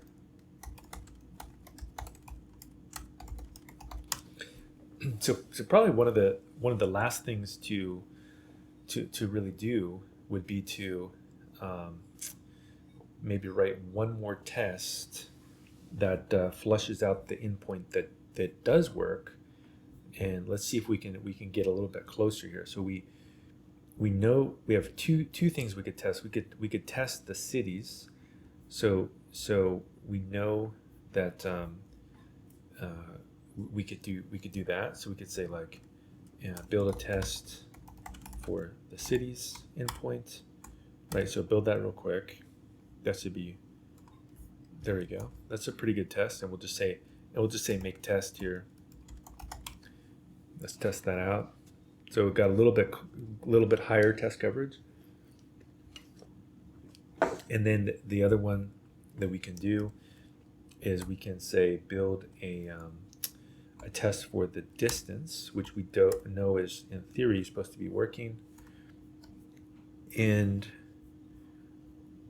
what I don't know is if that's the right distance, but we'll find out. Looks like it is the right distance. Well, let's change it and let's see if it blows it up. Response.json distance. Let's change this to 1111, and let's just see what happens. This should blow up. There you go. So that's the distance is this. That's the distance. There you go. So we know that one works. So now we have even higher test coverage. So it should be pretty easy to flush out this last bit of logic here. And I guess what we could try to do is figure out why we could write a test actually for the logic up here as well. So because we actually can write a test for the build a test for distance between 2 points. We want to do travel time.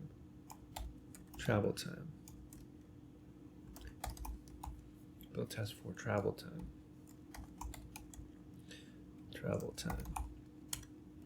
So travel time. Now we don't want to do the travel time client. We just want to do travel time. And let's just double check this, right? Which should look something like this. We can even put that in there, right? And we could say assert travel time LA to New York. Let's test that out. This is actually what we could do is we could say round. So we could say like hours is equal to round, and we could round it to should be like about 41. So round, we'll find out because I'll put hours here, and we can just say 41. Let's just see what happens. And that appeared to actually work. So if I said 42, it should blow up. There we go. Yeah. So it's 40. It's 41. So so that actually might actually be maybe a better fix for this as well. As what we could do is we could actually estimate the travel time. Why don't we just say hours here? We could say calculations is equal to this.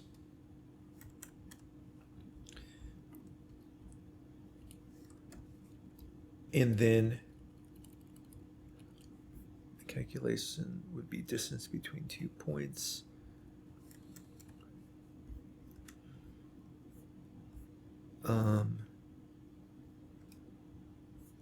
I guess kind of a weird calculation. We could say like get the coordinates, the distance, but let's actually return the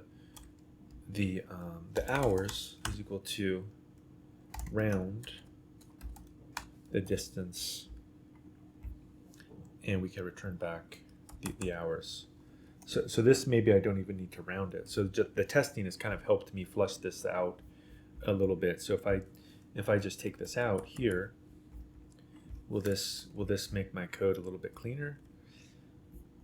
And we can see that maybe we don't want to round to 2 digits. We actually just want to do something really clean. And what happens if we just do that? Perfect. So this might also help us flush things out a little bit, is to add better and better testing. Kind of goes back and it changes the nature of the code. And so if we say make refactor, right, in theory, redefining distance from outer scope, line 12 on logistics, like 12.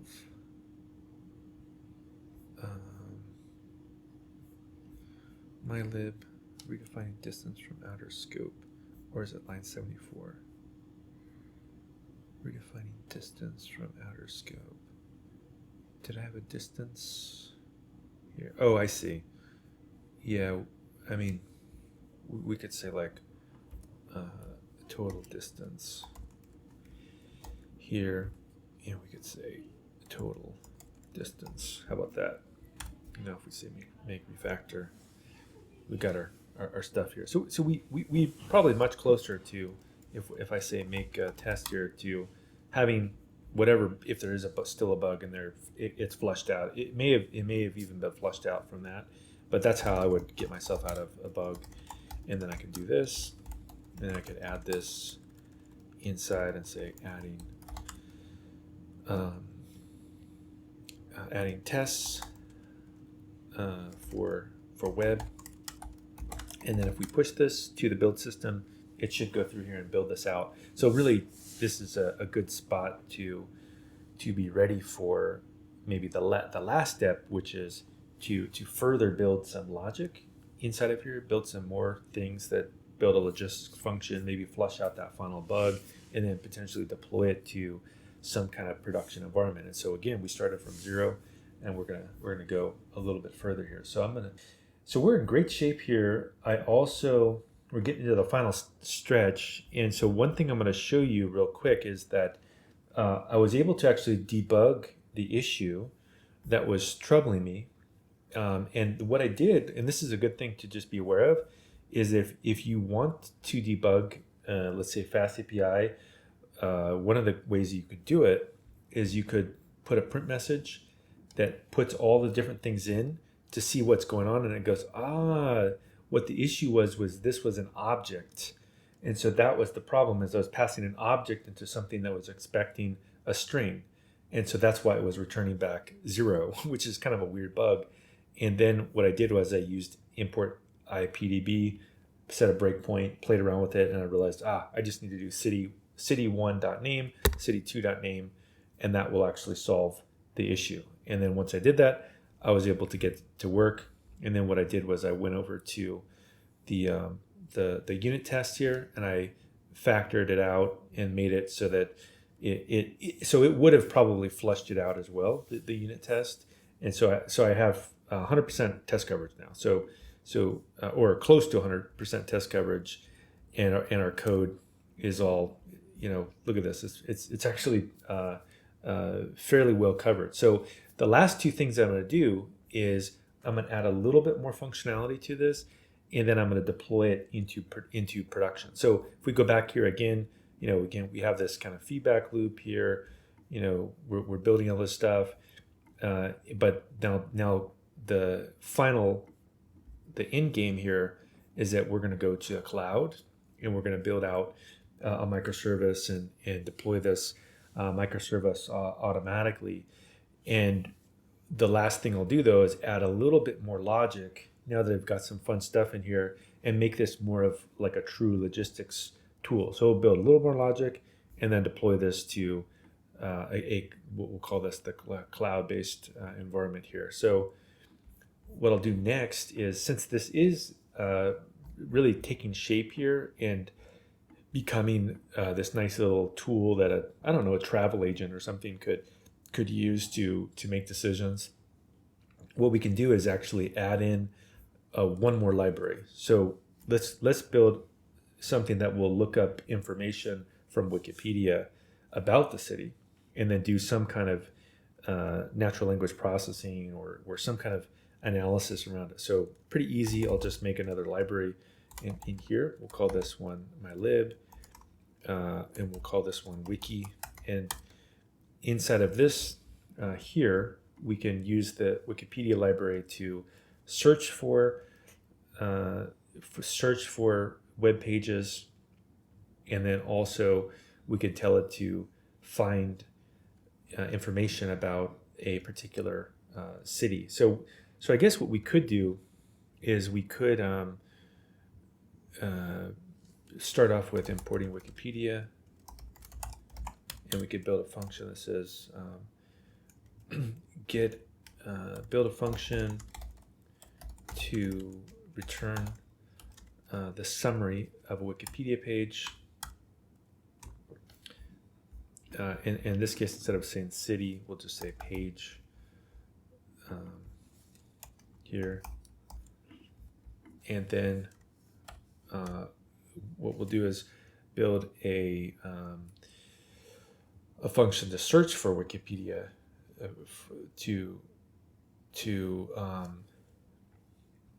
find the web page of a city. So what we'll probably want to do is build out a search for pages. So build a function to search Wikipedia pages for a match. So search Wikipedia pages for a match, and we can try it out real quick. So we can just say IPython from mylib.wiki import search wiki pages, and we could just say search wiki pages Barack. What happens? There we go. Yeah, so this looks like this would work. And then if I pass in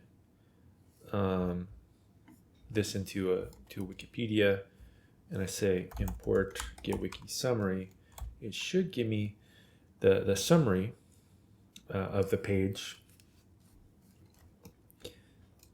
and we can say this particular page, and pass this in, and let's just make sure this works. Get Wikipedia. Oh, because that's not going to work yet. We have to first import it, and then we can call it, and just make sure that it will return. And there we go. So we got a summary here, and we could even return back the top keywords. So we could say so basically we could say like this. We could say build a function to return the entire page, right? So this would return the entire page, and then if we go to this this thing that can extract the keywords, we can, I think it's called here, we can return back keywords. Yake. There we go. So we can say here from Yake import keyword extractor, and let's just say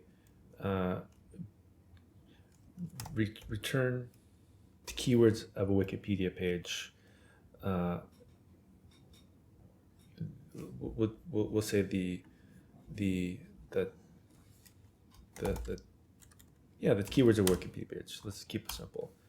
And so we do a keyword extractor. We extract them from a page. We probably want to clean this up a little bit. I don't think this is exactly what I want. In fact, I have an example of this, and so I'm going to use one that I've already written that should be a little cleaner than this. This is what I want. I want something like this. A keyword extractor, content. Yeah, something like this. This is more like what I want. Is something like this. So return back the top 10 keywords for the content of a page.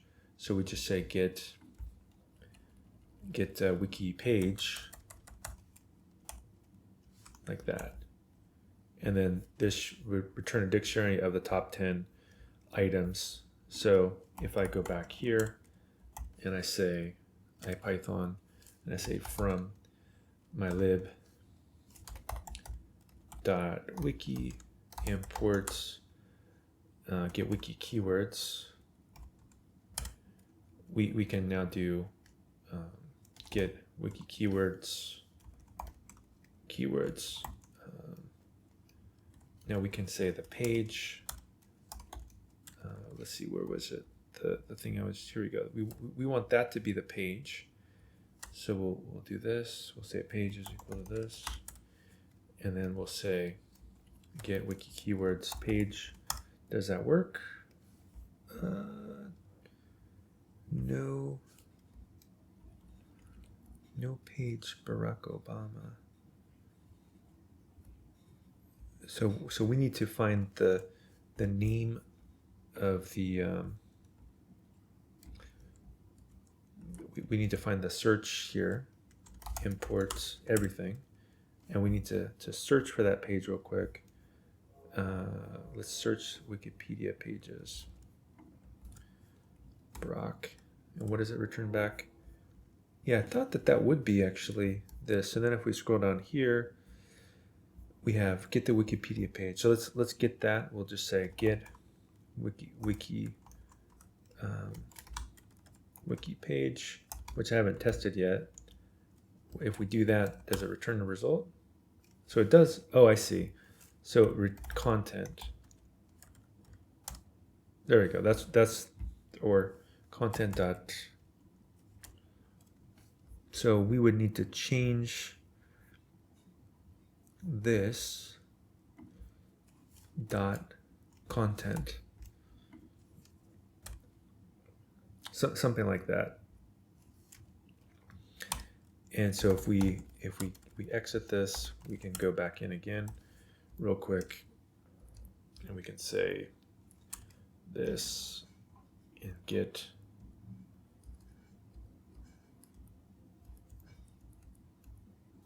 there's the page, and then this is the keywords.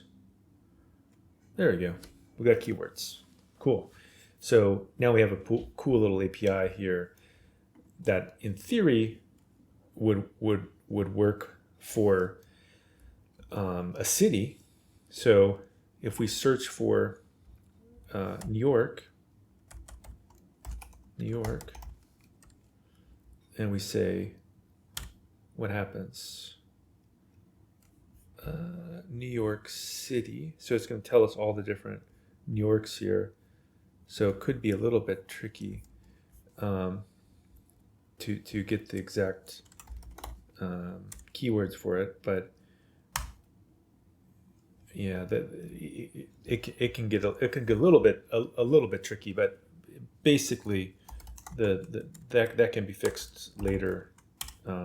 The key issue is that if we wanted to add some more stuff in here, for example, we could say like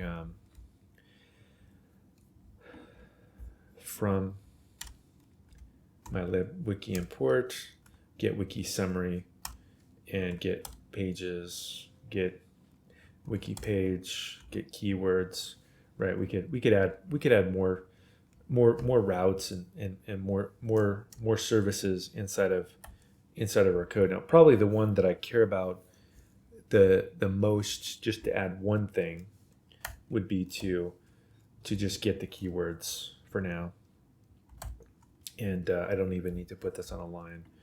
And so I'll just we'll do that. We'll make a something that can accept keywords, and so we'll say keywords, get the top 10 keywords from the content of a page with a post request, and sure, let's try it out. Let's see if this works.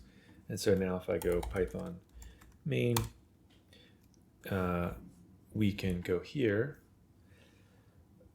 and in theory this should work. So if we go to docs, we could kind of hook these things up in the future or something like that. But basically, if we say, I don't know, Los Angeles, will that work? I don't know. Maybe it will work. Keywords. I think the name has to be the right name for this to work. But let's see. Well, there we go. So apparently it does work. So now we have a city-based keyword search API. So we've got a kind of a cool little service here that, again, some logistics company could start putting more and more of these things together and building tools and machine learning systems and all kinds of stuff. And so what I'm going to do now is I'm going to check all this in and start getting this into a cloud-based environment. So what I can do is I can say git add star, commit this, or let's actually refactor. So let's just say make refactor like this. Looks good. It cleaned up all our code, and make tests, make sure all the tests work. Looks like code's pretty high quality, and we can say git status, git add this, and commit. And we can say adding web service, and now we need to deploy this somewhere. So where could we deploy it?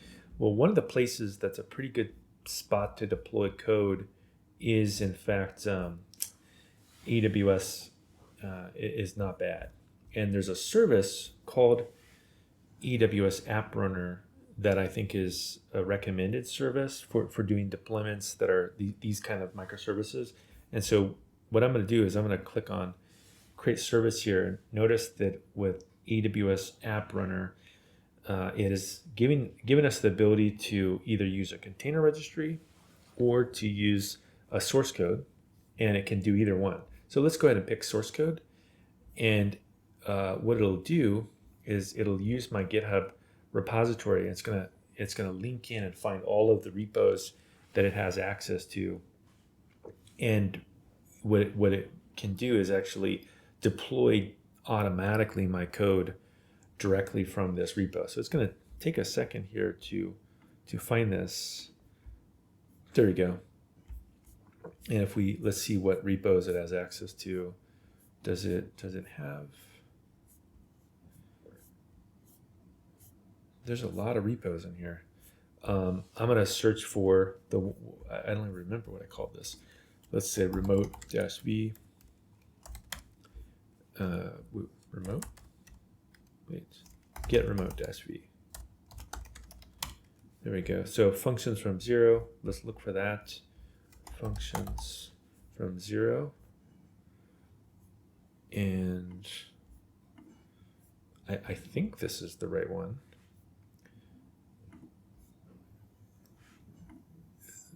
If hopefully, let's see here. That this could introduce an element of surprise here, because I hopefully I don't have two repos called functions from 0. But let's start off with this and see if it works. I might actually though. So maybe what I need to do is make this not use source code and instead I'm going to use container registry. Let's go ahead and do that. And so what that means is I'm going to need to shift gears here for a second, and I'm need to build out a containerized version of my application. Fortunately, pretty easy to actually do this. And what I can do is I can actually take a look at a project that I built yesterday and just tweak it a little bit. So I already built a Docker file, and I can grab one. And here we go. It's pretty simple. There's not much to do. And I can just grab this other Docker file here, and we can get it working in here first and then move it over to AWS. So I'm going to go ahead and say touch Docker file. And then I'm going to paste this in. So we got this Docker file. So how do you build this? Pretty easy. You just Docker image. You say Docker build dot. So build it locally. And if you have a fast environment, it should build pretty quick. And then the way to test it out would be to just verify that you can actually list the container locally, which I think should be pretty good.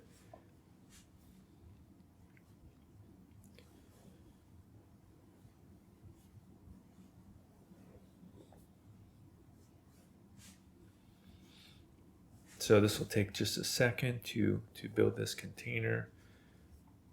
And if this container is successful, then I can just run it.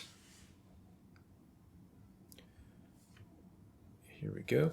Now I can say Docker image ls, run this, and I can look at a command. I always put cheat sheets together when I run stuff like this. I'm gonna just do the same thing. I'm going to do this, Docker run a command like that. So I'm going to say Docker run, do Control A. So Docker run, and then put in the name of the image right here. So Docker run -p, the port, and the host, and then the ID. And if we run this, there we go. So it says literally the same thing I was doing earlier. So we know this thing works, right? So now it's going to be pretty easy to get this working in a cloud-based environment. In fact, I can also demonstrate that if we go to the make file, I have actually a lint. I could even lint my make file. I can lint my Docker file. So I can say make container lint, and it will pull down a lint, and nothing blew up, so my Docker file is also high quality. And so now I just need to say git status, git add Docker file, git commit, adding Docker file, and then let's switch over to AWS. So pretty easy to switch over to AWS because I want to push it to a container registry, which is a pretty easy way to deploy, and it gets rid of the issue of, uh-oh, do I have two names that are the same? So all I need to do is I'm going to go to another environment that I've already got set up to make things go a little bit quicker because I already have SSH keys. So this is a good environment. I'm going to go ahead and open this up. So this is similar to GitHub Codespaces, the service that we've been using this whole time.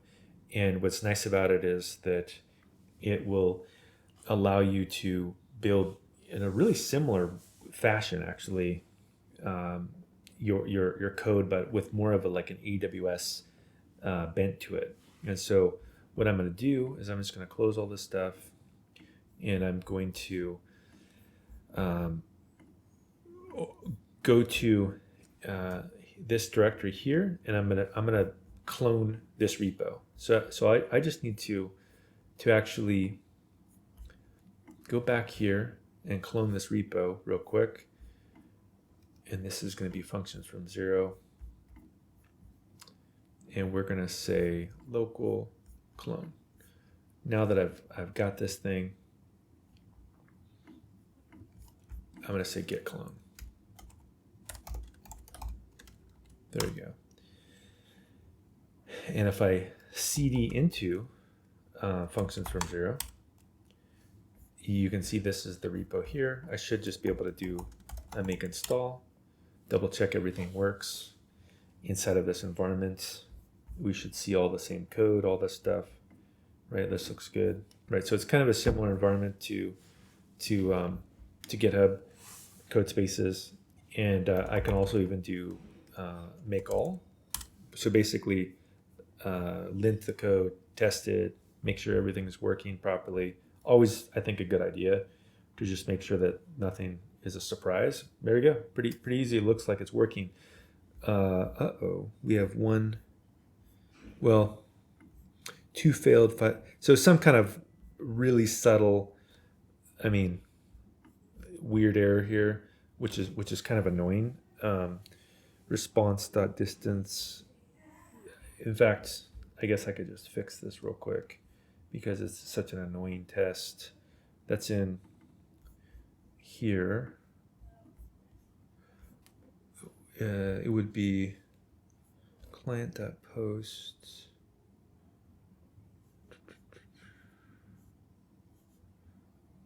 It was this test distance. I think this is, yeah, this is the one.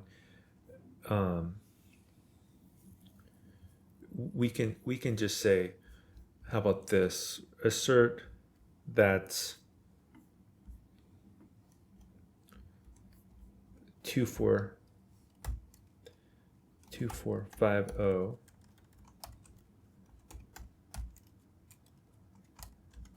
How about that? I think that could work.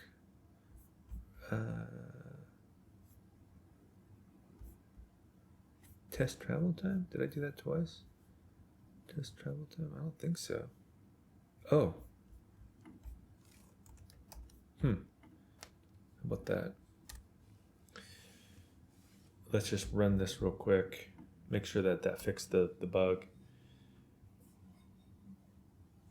So basically I just said, well, it's a float is not iterable. Well, I'm just gonna, I don't care about that test. Actually, it's kind of a crappy test, and so I'm just gonna comment it out for now. But I'm not worried about this particular problem, actually. In fact, just get rid of it. I don't even need it. And if there's some other, I think that's the only one I care about.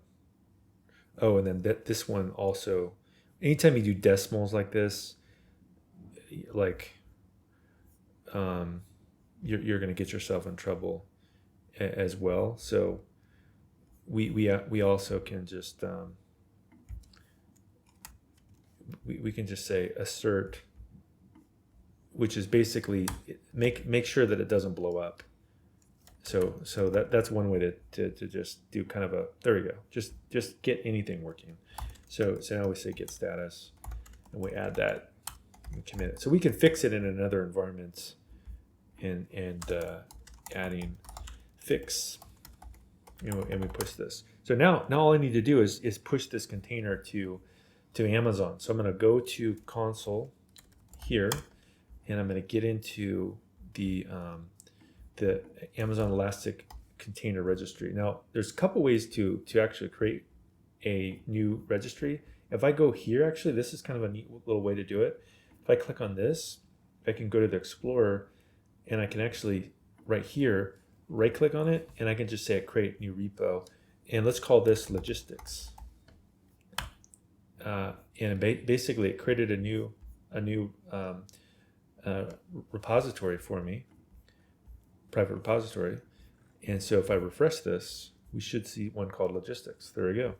Now if I click on it, I can view these push commands. That's all I got to do to deploy this thing. So I'm gonna just run these commands, all 4 of them, and I would just do them step by step. So first step here would be, yeah, in fact, if I want to be lazy, I can even do this. This would be even better, which is I could just put them inside of this. And in fact, use this as the deploy mechanism here. So copy here, and then here, like that. Like that. So basically what this is going to do is it's basically going to deploy this. It's going to run all those commands, and that is essentially a deploy process. So I just say make deploy.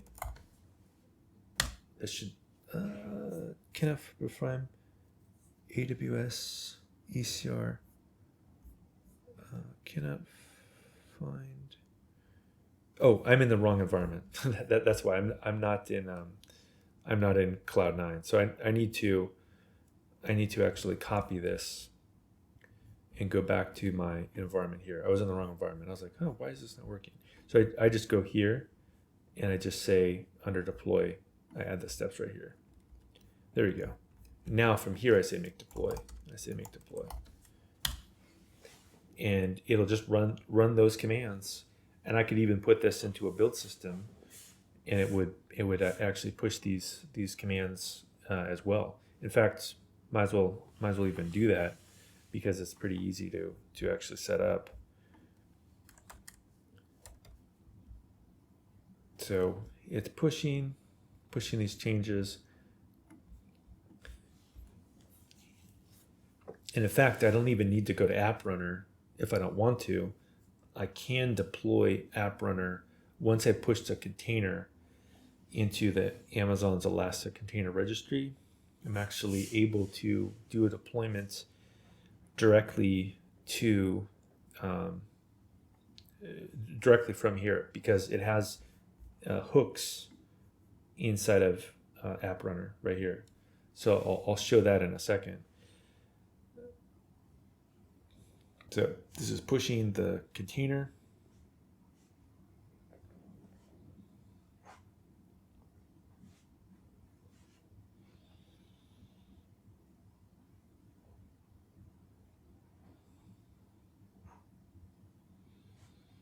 Okay, now that was able to be pushed. And now if I want to use this microservice framework, pretty easy. I just right click on it and say create service. And it's going to say, well, where do you want to do it? Oh, I want to create it from either a repo or a GitHub repo, or I want to create it from a Elastic Container Registry. I'm going to click on this one, and look, here's the logistics, the one I just pushed. Let's go and select that. We want to select the latest, and then it's going to ask me to select which role, and this would be the role that can pull a resource from ECR. What port? We know it's running on port 8080, and if there's any additional environmental variables, we don't have any. What do we want to call this? We want to call this logistics. And then also we'll ask for what kind of config. We'll just say 1 CPU. That's it. And now if we select this, we can see, look, that logistics is actually on its way to being created. And I think you can even look at the log stream, right, and look at all the events and that kind of stuff. And so if I go back to here, this repository will have the image. And if I go to App Runner will actually be in the process of doing a deployment. And so pretty powerful step here, in that it's once you've containerized something on AWS in particular and other clouds, it's very easy to push this into another location. And once it's ready, it'll be available via an encrypted endpoint as well, which is pretty nice. So one other thing to be aware of is that if I want this thing to do continuous delivery, I also could set up a build process using code build. And so while this is actually running, and this will take maybe 5 minutes to set up, what I can do is actually do a diagram really quick of what we could build, of what is actually the process here to deploy this. So it's essentially this is the diagram, which is we have a bunch of code, libraries, all this stuff, and you put logic inside. We tested things out, and then to do continuous delivery, all we need to do is push something to a container registry, and then it could be pushed from Prebuilt, it could be pushed from Cloud9. It doesn't really matter which environment. And then if you want to set it up automatically, you can actually set up a build system to push every time there's a new change to the repository. It'll actually push a new container, which then would trigger App Runner to do a new deploy. So it's actually pretty straightforward to do that. And I actually have a file here that I can copy in this repo. So I'm going to go ahead and grab it, which is a build spec file. And you can see here it's not much. We just say build spec.yaml file. So I'm gonna actually copy that here, build spec.yaml, and I'm gonna go back to my environments, and I'm gonna say touch build spec.y. Is it YML? I think it's let's double check here. It's YML. Yeah, build spec.yml.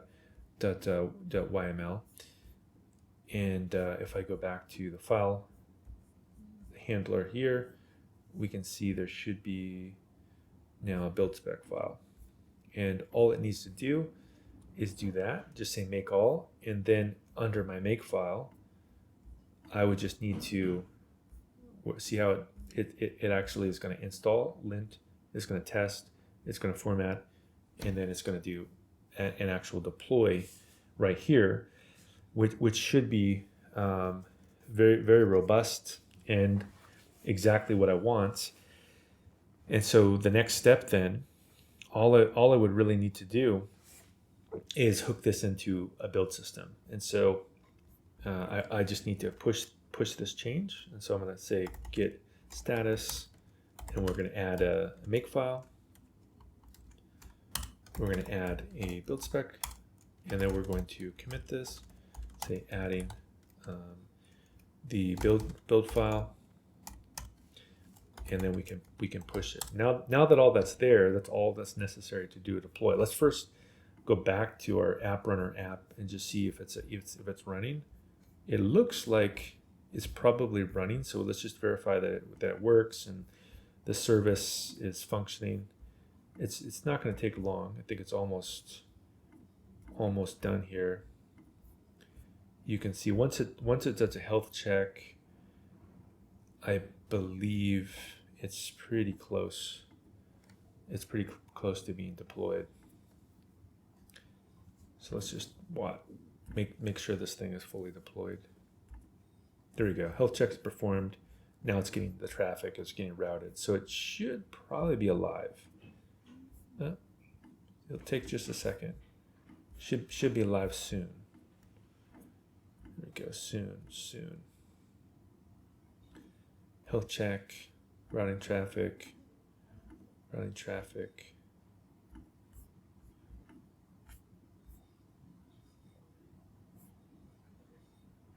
And the service is created. Health check is routing traffic to application. Right, we can even look at all the logs, right, which is really nice. And it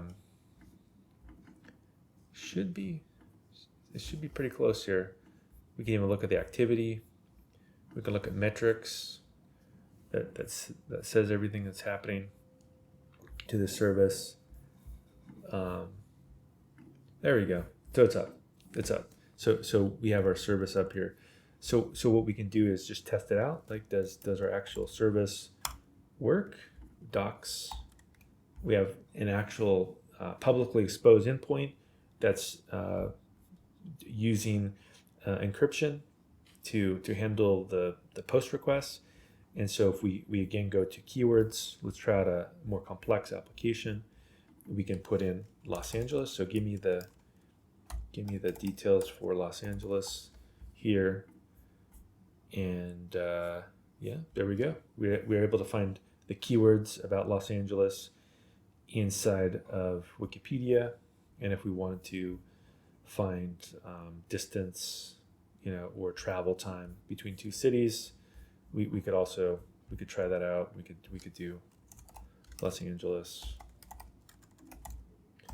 and New York right here. So nice. We have a fairly, so this had,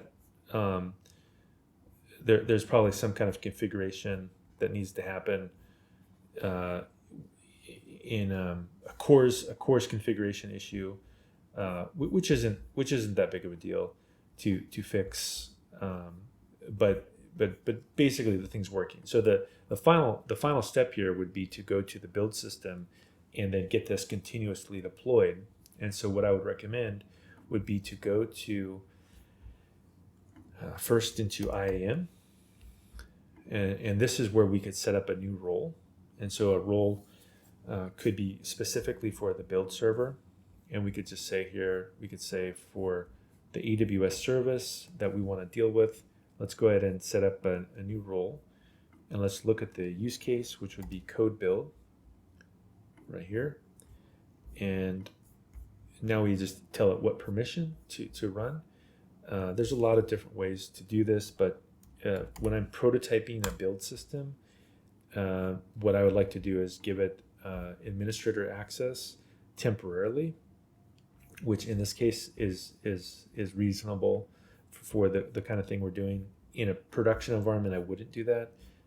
I would be a little bit more careful about that, but that's for now okay. And we'll call this October 420, or let's say 2022 October for build admin, something like that. We'll just call this temporary build service admin role. And you can see here that says that code build can assume that admin role to do things on my behalf, which is going to be a deployment of our code. So we have this, right? So we know that we have that. I'm going to copy that. Now all I need to do is go over to code build and create a new build project. So I'm going to go here. I'm going to say, okay, let's create a new build project. We can say deploy logistics. Here we go. Say this will deploy logistics microservice automatically. Perfect. And then the next step would be to we could put whatever options we want, but the big one would be to push change events.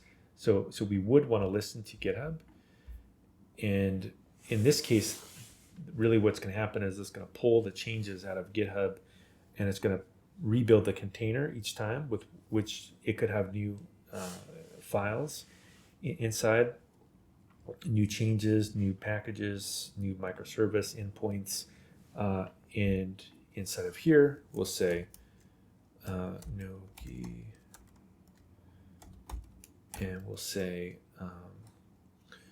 functions from 0, and we will say rebuild every time a change is made, right? Every time I make a change, I want to redeploy, and I want to take Amazon Linux, the latest runtime, the latest image, and I do want to elevate because I want to build new containers each time that I'm building. And now this is the part where you do need to have the right privileges to be able to push to change to wherever it is you're going to push to. So I've already created that role.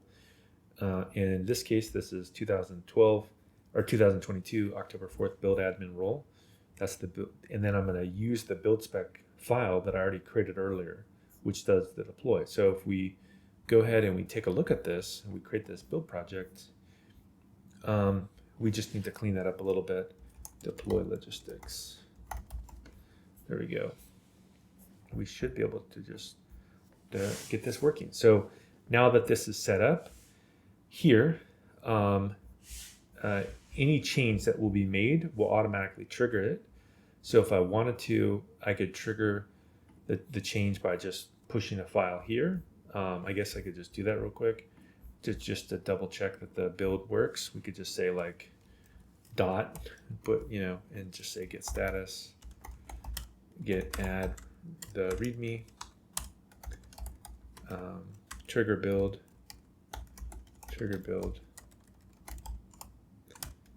and then we'll push this. And then what this will do is it will actually trigger this code build. And we should see it immediately start if I refresh, and in fact it did. And so now we see what's happening, and it's gonna, if we tail the logs, it'll actually build through our whole container. Once the container has been built, it will then take that container, push it to the Amazon Elastic Container repository, which will then in turn trigger the deployment of the new version of the microservice, right? So this is pretty clever workflow here, and it's fairly robust as well because it's containerized, and you can see here that really what it is in a nutshell is this Cloud9 back and forth, and or the code spaces if it has the API keys, and then you hook up code build, and code build will listen to GitHub, and once you've got that set up, it'll automatically push these changes to it. And so this is a fairly, I would say, mainstream way to do continuous delivery for microservices, and we're able to kind of get there from zero.